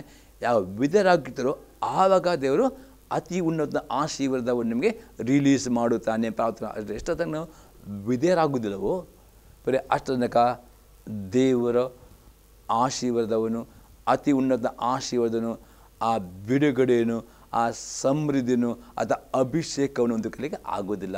ವಿಧೇಯತೆ ಅತಿ ಇಂಪಾರ್ಟೆಂಟ್. ವಿಧೇಯತೆ ಬಗ್ಗೆ ಬೇರೆ ಏನೂ ನೀವು ಕೊಟ್ಟರು ಸಹ ದೇವರಿಗೆ ಬೇಡ ಪ್ರಿಯರೇ. ಆಗೋದು ನೀವು ವಿಧೇಯತೆ ಬಗ್ಗೆ ಎಷ್ಟು ನಿಮ್ಮ ದಿವಸಗಳು ಎಷ್ಟು ಉಪವಾಸ ಮಾಡಿ ನಿಮ್ಮ ದೇಹ ದಂಡನೆ ಮಾಡಬಹುದು ಪ್ರಿಯರೇ, ಅದು ಬೇಡ. ದೇವರಿಗೆ ಬೇಕು ವಿಧೇಯತೆಯಿಂದ ಕೂಡಿದ ಯಜ್ಞಗಳು ಮಾತ್ರ ಸ್ವೀಕಾರ ಮಾಡ್ತಾನೆ. ಮತ್ತು ತಂದೆ ಚಿತ್ತಕ್ಕೆ ಪರಿಪೂರ್ಣವಾಗಿ ವಿಧೇಯ ಆಗೋದು ಆವಾಗ ಮಾತ್ರ ನಿಮಗೆ ಆಶೀರ್ವಾದ ಆಗುತ್ತೆ. ಬರೀ ಆತ್ಮದಲ್ಲಿ ಬಡವರಾಗಿದೆ. ಇದರ್ಥ ಯೇಸು ಕ್ರಿಸ್ತನ ಮನಸ್ಸಲ್ಲಬೇಕು, ತಂದೆ ಚಿತ್ತಕ್ಕೆ ಪರಿಪೂರ್ಣ ವಿಧೇಯರಾಗಬೇಕು ಪ್ರಿಯರೇ. 6ನೇ ಸಂಗತಿ ನೋಡ್ತೇವೆ, ಏಕ ಮನಸ್ಸುಳ್ಳವರು ಆಗಬೇಕು. ರೋಮಾಪುರದ ಪತ್ರಿಕೆ 12ನೇ ಆದ್ಯದಲ್ಲಿ 16ನೇ ವಾಕ್ಯ. ರೋಮನ್ಸ್ 12:16. ನಿಮ್ಮೊಳಗೆ ಏಕ ಮನಸ್ಸುಳ್ಳವರಾಗಿರಿ, ದೊಡ್ಡಸ್ತಿಕೆ ಮೇಲೆ ಮನಸ್ಸಿಡದೆ ದೀನರ ಸಂಗಡ ಬಲಕ್ಕೆ ಆಗಿರಿ, ನಿಮ್ಮನ್ನು ನೀವೇ ಬುದ್ಧಿವಂತ ನೆನೆಸಿಕೊಳ್ಳಬೇಡಿ. ಪ್ರೇರೆ ಏಕ ಮನಸ್ಸು. ಇವತ್ತು ಅನೇಕ ಕುಟುಂಬಗಳು ಪ್ರೇರೆ ಕಷ್ಟದಲ್ಲಿ ಉಂಟು. ಪ್ರೇರೆ ಅನೇಕ ಕುಟುಂಬದಲ್ಲೂ ಸಾಲದುಂಟು, ಕಷ್ಟ ಸಮಸ್ಯೆ. ಈ ನಿಮ್ಮ ಕುಟುಂಬದಲ್ಲಿ ಪ್ರೇರೆ ದೇವರ ಆಶೀರ್ವಾದ ಗಂಡ ಹೆಂಡತಿ ಮೇಲೆ ಏಕ ಮನಸ್ಸು ಬೇಕು. ಪ್ರೇರೆ ಯಾವಾಗ ಗಂಡ ಹೆಂಡತಿ ಏಕ ಮನಸ್ಸಲ್ಲಿ ಆಗ್ತವೆ, ಏಕ ಮನಸ್ಸು ಮಾಡಿದ ಪ್ರಾರ್ಥನೆ ದೇವರು ಕೇಳುವನಾಗಿದೆ. ಅದಕ್ಕೆ ಮತ್ತೇನು ಸುವಾರ್ತೆ 18ನೇ ಅಧ್ಯಾಯದಲ್ಲಿ 19ನೇ ವಾಕ್ಯ, 18 ಮತ್ತು 19 ವಾಕ್ಯದಲ್ಲಿ ಹೀಗೆ ಯೇಸು ಕ್ರಿಸ್ತ ಹೇಳ್ತಾನೆ, ಭೂಲೋಕದಲ್ಲಿ ನೀವು ಏನು ಕಟ್ಟುತ್ತೀರೋ ಅದು ಪರಲೋಕದಲ್ಲಿ ಕಟ್ಟಿರುವುದು, ಮತ್ತು ಭೂಲೋಕದಲ್ಲಿ ನೀವು ಏನು ಬಿಚ್ಚುತ್ತೀರೋ ಅದು ಪರಲೋಕದಲ್ಲಿ ಬಿಚ್ಚಿರುವುದು ಎಂದು ನಿಮಗೆ ಸತ್ಯವಾಗಿ ಹೇಳುತ್ತೇನೆ. ಇದಲ್ಲದೆ ನಿಮ್ಮಲ್ಲಿ ಇಬ್ಬರು ಬೇಡಿಕೊಳ್ಳತಕ್ಕ ಯಾವುದಾದ್ರೂ ಒಂದು ಕಾರ್ಯದ ವಿಷಯವಾಗಿ ಭೂಲೋಕ ಒಂದೇ ಮನಸ್ಸುಳ್ಳವರಾಗಿದ್ದರೆ ಅದು ಪರಲೋಕದಲ್ಲಿರುವ ನನ್ನ ತಂದೆಯಿಂದ ಅವರಿಗೆ ಆಗುವುದೆಂದು ನಿಮಗೆ ಹೇಳುತ್ತೇನೆ. ಇಬ್ಬರು ತಾವು ಬೇಡಿಕೊಳ್ತಕ್ಕ ಒಂದೇ ಮನಸ್ಸಿಂದ ಪ್ರಾರ್ಥನೆ ಮಾಡುವಾಗ ಎಂಥ ಪ್ರಾರ್ಥನೆ ಮಾಡುತ್ತಿರು, ಎಂಥ ಅದ್ಭುತ ಪ್ರಾರ್ಥನೆ, ಹೌದು ಕೊಟ್ಟೆ ಕೊಡುತ್ತಾನೆ. ಆದರೆ ಈ ಏಕ ಮನಸ್ಸು ನಿಮ್ಮ ಸಭೆಯಲ್ಲಿ ಸಭೆ ನಮ್ಮ ಸೇವಕರೊಟ್ಟಿಗೆ ಏಕ ಮನಸ್ಸಿಂದ ನಿಮ್ಮ ಸಭೆಯಲ್ಲಿ ಸೇವಕರು ಪ್ರಾರ್ಥನೆ ಮಾಡುವಾಗ ದೇವರ ಸಭೆಯಲ್ಲಿ ಅನಿಸ್ಲಿಕ್ಕೆ ಆಗದ ಅದ್ಭುತಗಳು ಮಾತುಕತೆಗಳು ಸೂಚನೆ ಮಾಡುತ್ತಾನೆ, ಆ ಸಭೆಗೆ ಅಭಿವೃದ್ಧಿ ಕೊಡುತ್ತಾನೆ. ಪ್ರಿಯರೇ, ಹಾಗೆ ನಿಮ್ಮ ಗಂಡ ಹೆಂಡತಿ ಮಧ್ಯದಲ್ಲಿ ಏಕ ಮನಸ್ಸು ಇರುವುದಾರೆ ನೀವು ಕುಟುಂಬ ಗಂಡ ಪ್ರಾರ್ಥನೆ ಕುಟುಂಬದಲ್ಲಿರೋ ಆಶೀರ್ವಾದವನ್ನು ಕೊಡುತ್ತಾನೆ, ಕುಟುಂಬದ ಎಲ್ಲ ಕೊರತೆಗಳನ್ನು ಎಲ್ಲ ಸಾಲ ಬಿಡಿ ಕೊಡುತ್ತಾನೆ. ಪ್ರಿಯರೇ, ಈ ರೀತಿ ಏಕ ಮನಸ್ಸು ಬೇಕು. ಪ್ರಿಯರೇ, ಎಂದು ತಾವೇ ಬುದ್ಧಿವಂತರು ಎಂಬುದು ಇಂಥ ಅಹಂಕಾರ ಬರದೆ ಏಕ ಮನಸ್ಸಲ್ಲಿ ಆಗ ದೇವರು ಅಲ್ಲಿ ಪ್ರಾರ್ಥನೆಯನ್ನು ಕೇಳುತ್ತಾನೆ. ಏಕ ಮನಸ್ಸನ್ನು ಏನು ಬಂದರೆ ಅದು ಬದಲುಪಡುತ್ತದೆ. ಇದು ಏಕ ಮನಸ್ಸು ಅತಿ ಇಂಪಾರ್ಟೆಂಟ್. ಅದಕ್ಕೆ ಅಪೊಸ್ತಲ ಪೌಲನು ಹೇಳ್ತಾರೆ, ಆತ್ಮದಲ್ಲಿ ಬಡವರದ್ದು ಇನ್ನೂ ಅರ್ಥವಾಗಿದೆ. ಎಫೆಸದವರಿಗೆ ಬರೆದ ಪತ್ರಿಕೆ 4ನೇ ಅಧ್ಯಾಯದಲ್ಲಿ 3ನೇ ವಾಕ್ಯ 7ನೇ ಅರ್ಥವಾಗಿದೆ. ಪ್ರಿಯರೇ, ಆತ್ಮದಲ್ಲಿ ಬಡವರು ಪ್ರೀತಿಯಿಂದ ಒಬ್ಬರನ್ನು ಸಹಿಸಿಕೊಳ್ಳುವರಾಗಬೇಕು. ಎಫೆಸದವರಿಗೆ ಬರೆದ ಪತ್ರಿಕೆ 4ನೇ ಅಧ್ಯಾಯದಲ್ಲಿ 1ರಿಂದ 3ನೇ ವಾಕ್ಯ ತನಕ. ಎಫೆಸಸ್ 4:1-3. ನೀವು ದೇವರಿಂದ ಕರೆಯಲ್ಪಟ್ಟವರಾದ ಕಾರಣ ಯೋಗ್ಯನಾಗಿ ನಡೆದುಕೊಳ್ಳಬೇಕೆಂದು ಕರ್ತನ ಸೇವೆಯಲ್ಲಿ ನಾನು ನಿಮ್ಮನ್ನು ಪ್ರಬೋಧಿಸ್ತೇನೆ. ನೀವು ಪೂರ್ಣ ವಿನಯ ಸಾತ್ವಿಕತ್ವಗಳಿಂದಲೂ ದೀರ್ಘಶಾಂತಿಯಿಂದಲೂ ಕೂಡಿದವರಾಗಿ ಪ್ರೀತಿಯಿಂದ ಒಬ್ಬರನ್ನೊಬ್ಬರು ಸಹಿಸಿಕೊಳ್ಳಿರಿ. ಸಮಾಧಾನ ಎಂಬ ಬಂಧನದಿಂದ ಕಟ್ಟಲ್ಪಟ್ಟವರಾಗಿದ್ದು ಪವಿತ್ರ ಐಕ್ಯವನ್ನು ಕಾಪಾಡಿಕೊಳ್ಳದೆ ಆಸಕ್ತರಾಗಿರಿ. ಅಪೊಸ್ತಲ ಪೌಲನು ಹೇಳ್ತಾನೆ, ಇವತ್ತು ಪ್ರಿಯರೇ ಆತ್ಮದಲ್ಲಿ ಬಡತನದಿಂದ ಅರ್ಥವಾಗಿದೆ. ಪ್ರಿಯರೇ, ನೀವು ಪ್ರಿಯರೇ ಒಬ್ಬರೊಬ್ಬರ ಸಂಗಡ ಹೊಂದಾಣಿಕೆ ಇರಬೇಕಾದ್ರೆ ಏನು ಅಪೊಸ್ತಲ ಪೌಲನು ಹೇಳ್ತಾನೆ, ನೀವು ಪೂರ್ಣ ವಿನಯ ಸಾತ್ವಿಕತ್ವ ಒಬ್ಬರ ಬಲದಿಂದ ಸಹಿಸಿಕೊಳ್ಳಬೇಕು. ಪ್ರಿಯರೇ, ಈಗ ಏನು ಗಂಡ ಹೆಂಡತಿ ಮಧ್ಯದಲ್ಲಿ ಈ ರೀತಿ ಒಬ್ಬರು ಸಹಿಸಿಕೊಳ್ಳಬೇಕು. ಇದು ಸಹಿಸಿಕೊಳ್ಳುವಾಗ ಮಾತ್ರ ನಿಮ್ಮ ಕುಟುಂಬದಲ್ಲಿ ಆಗ್ಬೋದು, ಸಭೆಯಲ್ಲಿ ಆಗ್ಬೋದು, ಕೆಲಸ ಆಗಲಿ ಸಮಾಧಾನ ಪ್ರಿಯರೇ ಬಂಧನ ಅಂದರೆ ಸಮಾಧಾನದ ಬಂಧನ ಮುರಿಲಿಕ್ಕೆ ಬಿಡಬೇಡಿ. ಇಲ್ಲಿ ಸಮಾಧಾನ ಉಂಟು, ಅಲ್ಲಿ ಸಮಾಧಾನದ ಪ್ರಭುವಾದ ಯೇಸು ಕ್ರಿಸ್ತ ಅಲ್ಲಿ ಇರುತ್ತಾನೆ. ಇಲ್ಲಿ ಸಮಾಧಾನ ಇಲ್ಲ, ಅಲ್ಲಿ ಸೈತನು ಅಲ್ಲಿ ಇರ್ತದೆ. ಇದಕ್ಕೂ ಸೈತನಿಗೆ ಇಂದು ಅವಕಾಶ ಕೊಡಬಾರ್ದು. ನೀವೇನು ಮಾಡಬೇಕು, ಸಮಾಧಾನ ಬಂಧನ ಕಟ್ಟಪಟ್ಟವರಾಗಿದ್ದು ಪವಿತ್ರ ಐಕ್ಯತೆಯನ್ನು ಕಾಪಾಡಿ. ಅದು ಅತಿ ಇಂಪಾರ್ಟೆಂಟ್. ಅನೇಕ ಕುಟುಂಬದಲ್ಲಿ ಸೈತನ ಬಂದು ಅವರ ಆಶೀರ್ವಾದವನ್ನು ಅವರ ಮಕ್ಕಳನ್ನು ಅವರ ಕದ್ದು ಕಾರಣ ಆವಾಗ ಗಂಡ ಮೇಲೆ ಐಕ್ಯತೆ ಇಲ್ಲವೋ, ಗಂಡ ಹೆಂಡತಿ ಒಬ್ಬರಿಗೆ ಹೊಂದಿಕೊಂಡು ಒಬ್ಬೊಬ್ಬರಿಗೆ ಸಹಿಸಿಕೊಂಡು ಹೋಗುವುದಿಲ್ಲೋ, ಆ ಕುಟುಂಬದಲ್ಲಿ ಐಕ್ಯತೆ ಇರುವುದಿಲ್ಲ. ಆ ಕುಟುಂಬದಲ್ಲಿ ಪ್ರಾರ್ಥನೆ ಉತ್ತರ ಅಡ್ಡಿಯಾಗ್ತದೆ. ಅದಕ್ಕೆ ಅಪೊಸ್ತಲ ಪೇತ್ರನು ಹೇಳ್ತಾರೆ, 1 ಪೇತ್ರನ ಪತ್ರಿಕೆ 3ನೇ ಅಧ್ಯಾಯದಲ್ಲಿ 6 ಮತ್ತು 7ನೇ ವಾಕ್ಯ. 1 Peter 3:6 and 7. ಸಾರಲು ಹಾಗೆ ಅಬ್ರಹಾಮನಿಗೆ ವಿಧೇಯಲಾಗಿದ್ದು ಅವನನ್ನು ಯಜಮಾನ ಎಂದು ಕರೆದಳು ಎಂದು ಬರೆದಿದೆ. ನೀವು ಸಾರಲ ಕುಮಾರ್ತೆಗಳಿಗಿದ್ದಿರಲ್ಲ. ಪ್ರತಿಯೊಬ್ಬ ಹೆಂಡತಿಯು ತನ್ನ ಗಂಡನಿಗೆ ತನ್ನ ಯಜಮಾನ ಎಂಬುದಕ್ಕೆ ಗೌರವ ಕೊಡಿ ಕರೆದುಕೊಳ್ಳುತ್ತಿತ್ತು. ಅನೇಕ ಕುಟುಂಬದಲ್ಲಿ ಹೆಂಡತಿ ತನ್ನ ಗಂಡನಿಗೆ ಯಜಮಾನ ಗೌರವ ಕೊಡದೆ ಹೆಂಡತಿ ಗಂಡನ ಮೇಲೆ ಕೋಪ ಮಾಡಿಕೊಂಡು ಕೆಟ್ಟ ಮಾತನಾಡುವುದಾದರೆ ನಿಮ್ಮ ಕುಟುಂಬದಲ್ಲಿ ಐಕ್ಯತೆ ಇರುವುದಿಲ್ಲ. ನಿಮ್ಮ ಕುಟುಂಬ ಅದಕ್ಕೂ ನಿಮ್ಮ ಕುಟುಂಬದ ಪ್ರಾರ್ಥನೆಗೆ ನಿಮ್ಮ ಆಸೆ ಅಡ್ಡಿ ಆಗುತ್ತದೆ. ಆಗಲಿ ಆತ್ಮದಲ್ಲಿ ಬಡವರಿಗೆ ಅರ್ಥವಾಗಿದೆ. ಪ್ರತಿಯೊಬ್ಬ ಹೆಂಡತಿಯು ತನ್ನ ಗಂಡನಿಗೆ ಎಲ್ಲ ವಿಷಯದಲ್ಲಿ ವಿಧೇಯರಾಗಬೇಕು ಮತ್ತು ತನ್ನ ಗಂಡ ತನ್ನ ಯಜಮಾನದ ಗೌರವ ಕೊಡಲಿಕ್ಕೆ ಕರೆದುಕೊಳ್ಳಬೇಕು. 7ನೇ ವಾಕ್ಯದಲ್ಲಿ, ಅದೇ ರೀತಿ ಪುರುಷರೇ, ಸ್ತ್ರೀಯು ಪುರುಷನಿಗಿಂತ ಬಲಹೀನಳೆಂಬುದನ್ನು ಜ್ಞಾಪಕ ಮಾಡಿಕೊಂಡು ನಿಮ್ಮ ಹೆಂಡತಿಯರ ಸಂಗಡ ವಿವೇಕದಿಂದ ಒಗೆತನ ಮಾಡಿರಿ. ಇದರ್ಥ ಪ್ರತಿಯೊಬ್ಬ ಗಂಡನು ತನ್ನ ಹೆಂಡತಿ ಯಾವ ರೀತಿಯಲ್ಲಿ ಬಲಹೀನಲಾಗಿದ್ದಾರೆ. ಕೆಲವರು ಶಾರೀರಿಕವಾಗಿ ಬಲಹೀನಿರ್ಬೋದು, ಕೆಲವರು ಅವರವರ ಬಲಹೀನತೆ. ಪ್ರತಿಯೊಬ್ಬ ಗಂಡನಿಗೆ ತನ್ನ ಹೆಂಡತಿಯ ಬಲಹೀನತೆಯನ್ನು ಚೆನ್ನಾಗಿ ಅರ್ಥ ಮಾಡಿಕೊಂಡು ಆ ಬಲಹೀನತೆಯಲ್ಲಿ ಆ ಗಂಡ ಆ ಹೆಂಡತಿಗೆ ಒಂದು ಸಪೋರ್ಟ್ ಆಗಬೇಕು. ಆ ಹೆಂಡತಿಗೆ ಒಂದು ಹೊಂದಾಣಿಕೆ ಮಾಡಿಕೊಂಡು ಪ್ರೀತಿಯಿಂದ ಆ ಹೆಂಡತಿಯನ್ನು ಐಕ್ಯತೆಯಲ್ಲಿ ಸಹಕರಿಸಿಕೊಂಡು ಹೋದರೆ ಮಾತ್ರವೇ ಅಲ್ಲಿ ಏನಿರ್ತದೆ, ಗಂಡ ಹೆಂಡತಿ ಏಕ ಮನಸ್ಸು ಬರ್ತದೆ. ಅವರ ಆತ್ಮ, ಅವರ ಪ್ರಾಣ, ಅವರ ಸರಿ ಒಂದಾಗ್ತದೆ ಮತ್ತು ಅಲ್ಲಿ ಅಪೋಸ್ ಬರ್ತದೆ. ಅವ್ರ ಜೀವನಕ್ಕೆ ನಿಮ್ಮೊಂದಿಗೆ ಬಾಧನೆ ಅವರಿಗೆ ಮಾನವನ್ನು ಕೊಡುವರಾಗಬೇಕು. ಹೀಗೆ ಮಾಡಿದರೆ ನಿಮ್ಮ ಪ್ರಾರ್ಥನೆಗೆ ಅಡ್ಡಿ ಇರುವುದಿಲ್ಲ. ಪ್ರತಿಯೊಂದು ಅನೇಕ ಕುಟುಂಬದಲ್ಲಿ ಇವತ್ತು ಆಶೀರ್ವಾದ ಬರುವುದಿಲ್ಲ. ಕಾರಣ ಇಷ್ಟೇ, ಯೇಸು ಕ್ರಿಸ್ತ ಆತ್ಮದಲ್ಲಿ ಬಡವರಾಗಿದೆ. ಆತ್ಮ ಬಡವ ಎಲ್ಲಿ ಅರ್ಥವಾಗಿದೆ? ನಿಮ್ಮ ಗಂಡ ಹೆಂಡತಿ ಮಧ್ಯದಲ್ಲಿ ಅಥವಾ ಮಕ್ಕಳ ನಡುವೆ ಸಭೆಯಲ್ಲಿ ಏಕ ಮನಸ್ಸು ಬರಬೇಕಾದರೆ ಒಬ್ಬರೊಬ್ಬರ ಬಲಹೀನತೆಗಳನ್ನು ಸುಧಾರಿಸಿಕೊಳ್ಳಿ ಕಲಿಯಬೇಕು. ಒಬ್ಬೊಬ್ಬರಿಗೆ ಮತ್ತೊಬ್ಬರ ತಪ್ಪು ಕಾರಣವಿದ್ದರೂ ಕೊಲೆಸವರಿಗೆ ಬರ್ತಲಿಕ್ಕೆ 3ನೇ ಅಧ್ಯಾಯದಲ್ಲಿ 13ನೇ ವಾಕ್ಯದಲ್ಲಿ ಅಪೊಸ್ತಲನು ಹೇಳ್ತಾನೆ, ಮತ್ತೊಬ್ಬರ ತಪ್ಪು ಕಾರಣವಿದ್ದರೂ ಪದೇ ಪದೇ ತಪ್ಪು. ಹೌದು, ಈಗ ಕುಟುಂಬದಲ್ಲಿ ಗಂಡನಿಗೆ ಹೆಂಡತಿಯ ಮೇಲೆ ಅನೇಕ ಕಾರಣ ತಪ್ಪು ಇರ್ತದೆ. ಹಾಗೆ ಪದೇ ಪದೇ ಗಂಡದ ಹೆಂಡತಿ ತಪ್ಪು ಇರಿಸದೆ ತನ್ನ ಹೆಂಡತಿಯನ್ನು ಪ್ರೀತಿಯಿಂದ ಅವಳ ಪಾಪಗಳನ್ನು ಮುಚ್ಚಿಕೊಂಡು ಅವಳು ಸಹಿಸಿಕೊಂಡು ಹೊಂದಾಣಿಕೆಯಲ್ಲಿ ಇರುವುದರಿಂದ ಅಲ್ಲಿ ಸಮಾಧಾನವು ಬರ್ತದೆ, ಅಲ್ಲಿ ಪ್ರೀತಿ ಬರ್ತದೆ, ಅಲ್ಲಿ ಐಕ್ಯತೆ ಬರುವ. ಅವರು ಮಾಡುವ ಪ್ರಾರ್ಥನೆ ದೇವರಿಗೆ ಕೇಳಿಕೊಂಡು ಆ ಕುಟುಂಬವನ್ನು ಉನ್ನತವಾಗಿ ಆಶೀರ್ವಾದ ಮಾಡುತ್ತಾನೆ, ಅಭಿಷೇಕಿಸ್ತಾನೆ. ಅವರೆಲ್ಲ ಉತ್ತರ ಅವರೆಲ್ಲ ಕಷ್ಟದ ಬಿಡುಗಡೆ ಕೊಡ್ತಾನೆ. ಒಂದು ವೇಳೆ ನಿಮ್ಮ ಗಂಡ ಹೆಂಡತಿ ಮಧ್ಯದಲ್ಲಿ ಈ ರೀತಿಯ ಒಂದು ಆತ್ಮಿಕ ಒಂದು ಬಡತನ, ಆತ್ಮದಲ್ಲಿ ಬಡವರ ಆಗದಿದ್ದರೆ ನಿಮಗೆ ಕಚ್ಚಾಟಗಳು, ನಿಮಗೆ ಯುದ್ಧಗಳು ಬರುವಾಗ ನಿಮ್ಮ ಪ್ರಾರ್ಥನೆಗೆ ಉತ್ತರಕ್ಕೆ ಅದು ಅಡ್ಡಿಯಾಗ್ತದೆ. ಅದಕ್ಕೆ ಯೇಸು ಕ್ರಿಸ್ತನು ಶಿಷ್ಯರಿಗೆ ಹೇಳ್ತಾರೆ, ಆತ್ಮದಲ್ಲಿ ಬಡವರು ಆಗಿರುವವರು ಧನ್ಯರು, ಪರಲೋಕ ರಾಜವಾಗದೆ. ಆತ್ಮದಲ್ಲಿ ಬಡವನಿಗೆ 7 ಅರ್ಥವನ್ನು. ಒಂದು ಅರ್ಥವಾಗಿದೆ, ಚಿಕ್ಕ ಮಗುವಿನಂತೆ ತಗ್ಗಿಸಿಕೊಳ್ಳುವರು ಆಗಬಿದೆ. ಅದರ ವಾಕ್ಯದ ಮುಂದೆ ಚಿಕ್ಕ ಮಗುವಿನ ತಗ್ಗಿಸಿಕೊಳ್ಳುವುದು ಆತ್ಮಿಕ ಬಡತನ. 2ನೇ ಅರ್ಥವಾಗಿದೆ, ಪ್ರಾರ್ಥನೆ ಮಾಡುವಾಗ ಸುಂಕದಾಗೆ ಪ್ರಾರ್ಥನೆ ಮಾಡುವವರಾಗಬೇಕು, ಪರಿಜರಿಗೆ ಪ್ರಾರ್ಥನೆ ಮಾಡಬಾರದು. 3ನೇ ಅರ್ಥವಾಗಿದೆ, ಆತ್ಮ ಬಡ ಪಶ್ಚಾತ್ತಾಪದ ಹೃದಯದಿಂದ ಉಪವಾಸ ಮಾಡುವವರು ಆಗಬೇಕು. 4ನೇ ಅರ್ಥವಾಗಿದೆ, ದೇವರ ಮಾತಿಗೆ ಭಯಪಡುವರು ಅಥವಾ ದೇವರ ಮಾತಿಗೆ ವಿಧೇಯರಾಗುವರು ಆಗಬೇಕು. 5ನೇ ಅರ್ಥವಾಗಿದೆ, ಕ್ರಿಸ್ತ ಯೇಸುವಿನ ಮನಸ್ಸು ಉಳ್ಳವರಾಗಬೇಕು. 6ನೇ ಅರ್ಥವಾಗಿದೆ, ಏಕ ಮನಸ್ಸು ಇರಬೇಕು. 7ನೇ ಅರ್ಥವಾಗಿದೆ, ಪ್ರೀತಿಯಿಂದ ಒಬ್ಬೊಬ್ಬರು ಸಹಿಸಿಕೊಂಡು. ಈ 7 ಗುಣಗಳು ನಿಮ್ಮಲ್ಲಿ ಕಂಡು ಬರುವುದಾದರೆ ಅದರ ಅರ್ಥ ನೀವು ಆತ್ಮದಲ್ಲಿ ಬಡವರಾಗಿದೆ. 100% ನೀವು ಧನ್ಯರಾಗ್ತೀರಿ. ದೇವರು ನಿಮಗೆ ಎಲ್ಲ ಆಶೀರ್ವಾದ ಕೊಡು. ಒಂದು ವೇಳೆ 7 ಗುಣಗಳು ಯಾವುದು ಗುಣ ಇಲ್ಲದೆ ಈ ದಿನವೇ ದೇವರ ಕಡೆಗೆ ಬನ್ನಿರಿ. ಯಾಕಂದರೆ ದೇಶಕ್ಕೆ ಯಾರು ಆತ್ಮದಲ್ಲಿ ಬಡವರ ಅವರು ಧನ್ಯರು ಎಂದರೆ ಅವರಿಗೆ ಆತ್ಮಿಕ ಅವರು ಅಭಿವೃದ್ಧಿ ಹೊಂದುತ್ತಾರೆ, ಅವರಿಗೆ ಸಂತೋಷವನ್ನು ಹೊಂದುತ್ತಾರೆ, ದೇವರ ವಾಗ್ದಾನಗಳನ್ನು ಹೊಂದಿಕೊಡ್ತಾರೆ, ಎಲ್ಲ ಆಶೀರ್ವಾದ, ಎಲ್ಲ ಪ್ರಾರ್ಥನೆ ಉತ್ತರ ಹೊಂದಿಕೊಡ್ತಾರೆ, ಎಲ್ಲ ಕಷ್ಟ ಬಿಡುವಂತೆ ದೇವರ ದಯವಿಂದ. ಈ 7 ಗುಣಗಳು ನೀವು ಅಭ್ಯಾಸ ಮಾಡುವುದರೆ ನಿಜವಾಗಿ ಯೇಸು ಕ್ರಿಸ್ತ ಹೇಳಿದ ಹಾಗೆ ನೀವು ಆತ್ಮ ಬಡವರಾಗ್ತೀರಿ ಮತ್ತು ಧನ್ಯರು. ದೇವರು ನಿಮಗೆ ದಂಡನೆ ಮಾಡ್ತಾನೆ ಮತ್ತು ಪರಲೋಕದ ಎಲ್ಲ ಆಶೀರ್ವಾದವು ಪರಲೋಕ ರಾಜ್ಯವು ನಿಮಗೆ ದೇವರು ಕೊಡುವನಾಗಿದ್ದಾನೆ. ದೇವರು ನಿಮ್ಮನ್ನು ಆಶೀರ್ವಾದ ಮಾಡಿ ಈ ಸಂದೇಶ ನಿಮ್ಮ ಜೊತೆ ಉತ್ತೇಜನ ಆಗಿದ್ದಾರೆ. ನಿಮ್ಮ ಅಭಿಪ್ರಾಯ ತಿಳಿಸಿರಿ, ನಾವು ನಿಮ್ಮೊಟ್ಟಿಗೆ ಪ್ರಾರ್ಥನೆ ಮಾಡ್ತೇವೆ. ಪ್ರಾರ್ಥನೆ ಮಾಡೋಣ.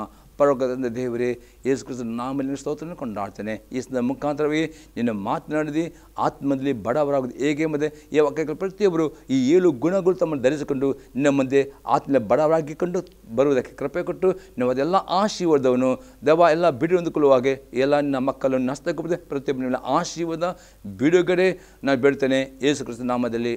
ಆಮೇನ್. ನಾನು ಬೇಡಿಕೊಳ್ಳುವ ತಂದೆಯವರ ಪ್ರೀತಿಯು, ಯೇಸು ಕ್ರಿಸ್ತನ ಕೃಪೆಯು, ಪವಿತ್ರ ನಾಣ್ಯತೆಯು ಸದಾ ಕಾಲವು ಈ ಸಂದೆ ಕೇಳಿದ ಪ್ರತಿಯೊಬ್ಬ ಸಂಘದಲ್ಲಿ. ಆಮೇನ್. Praise the lord.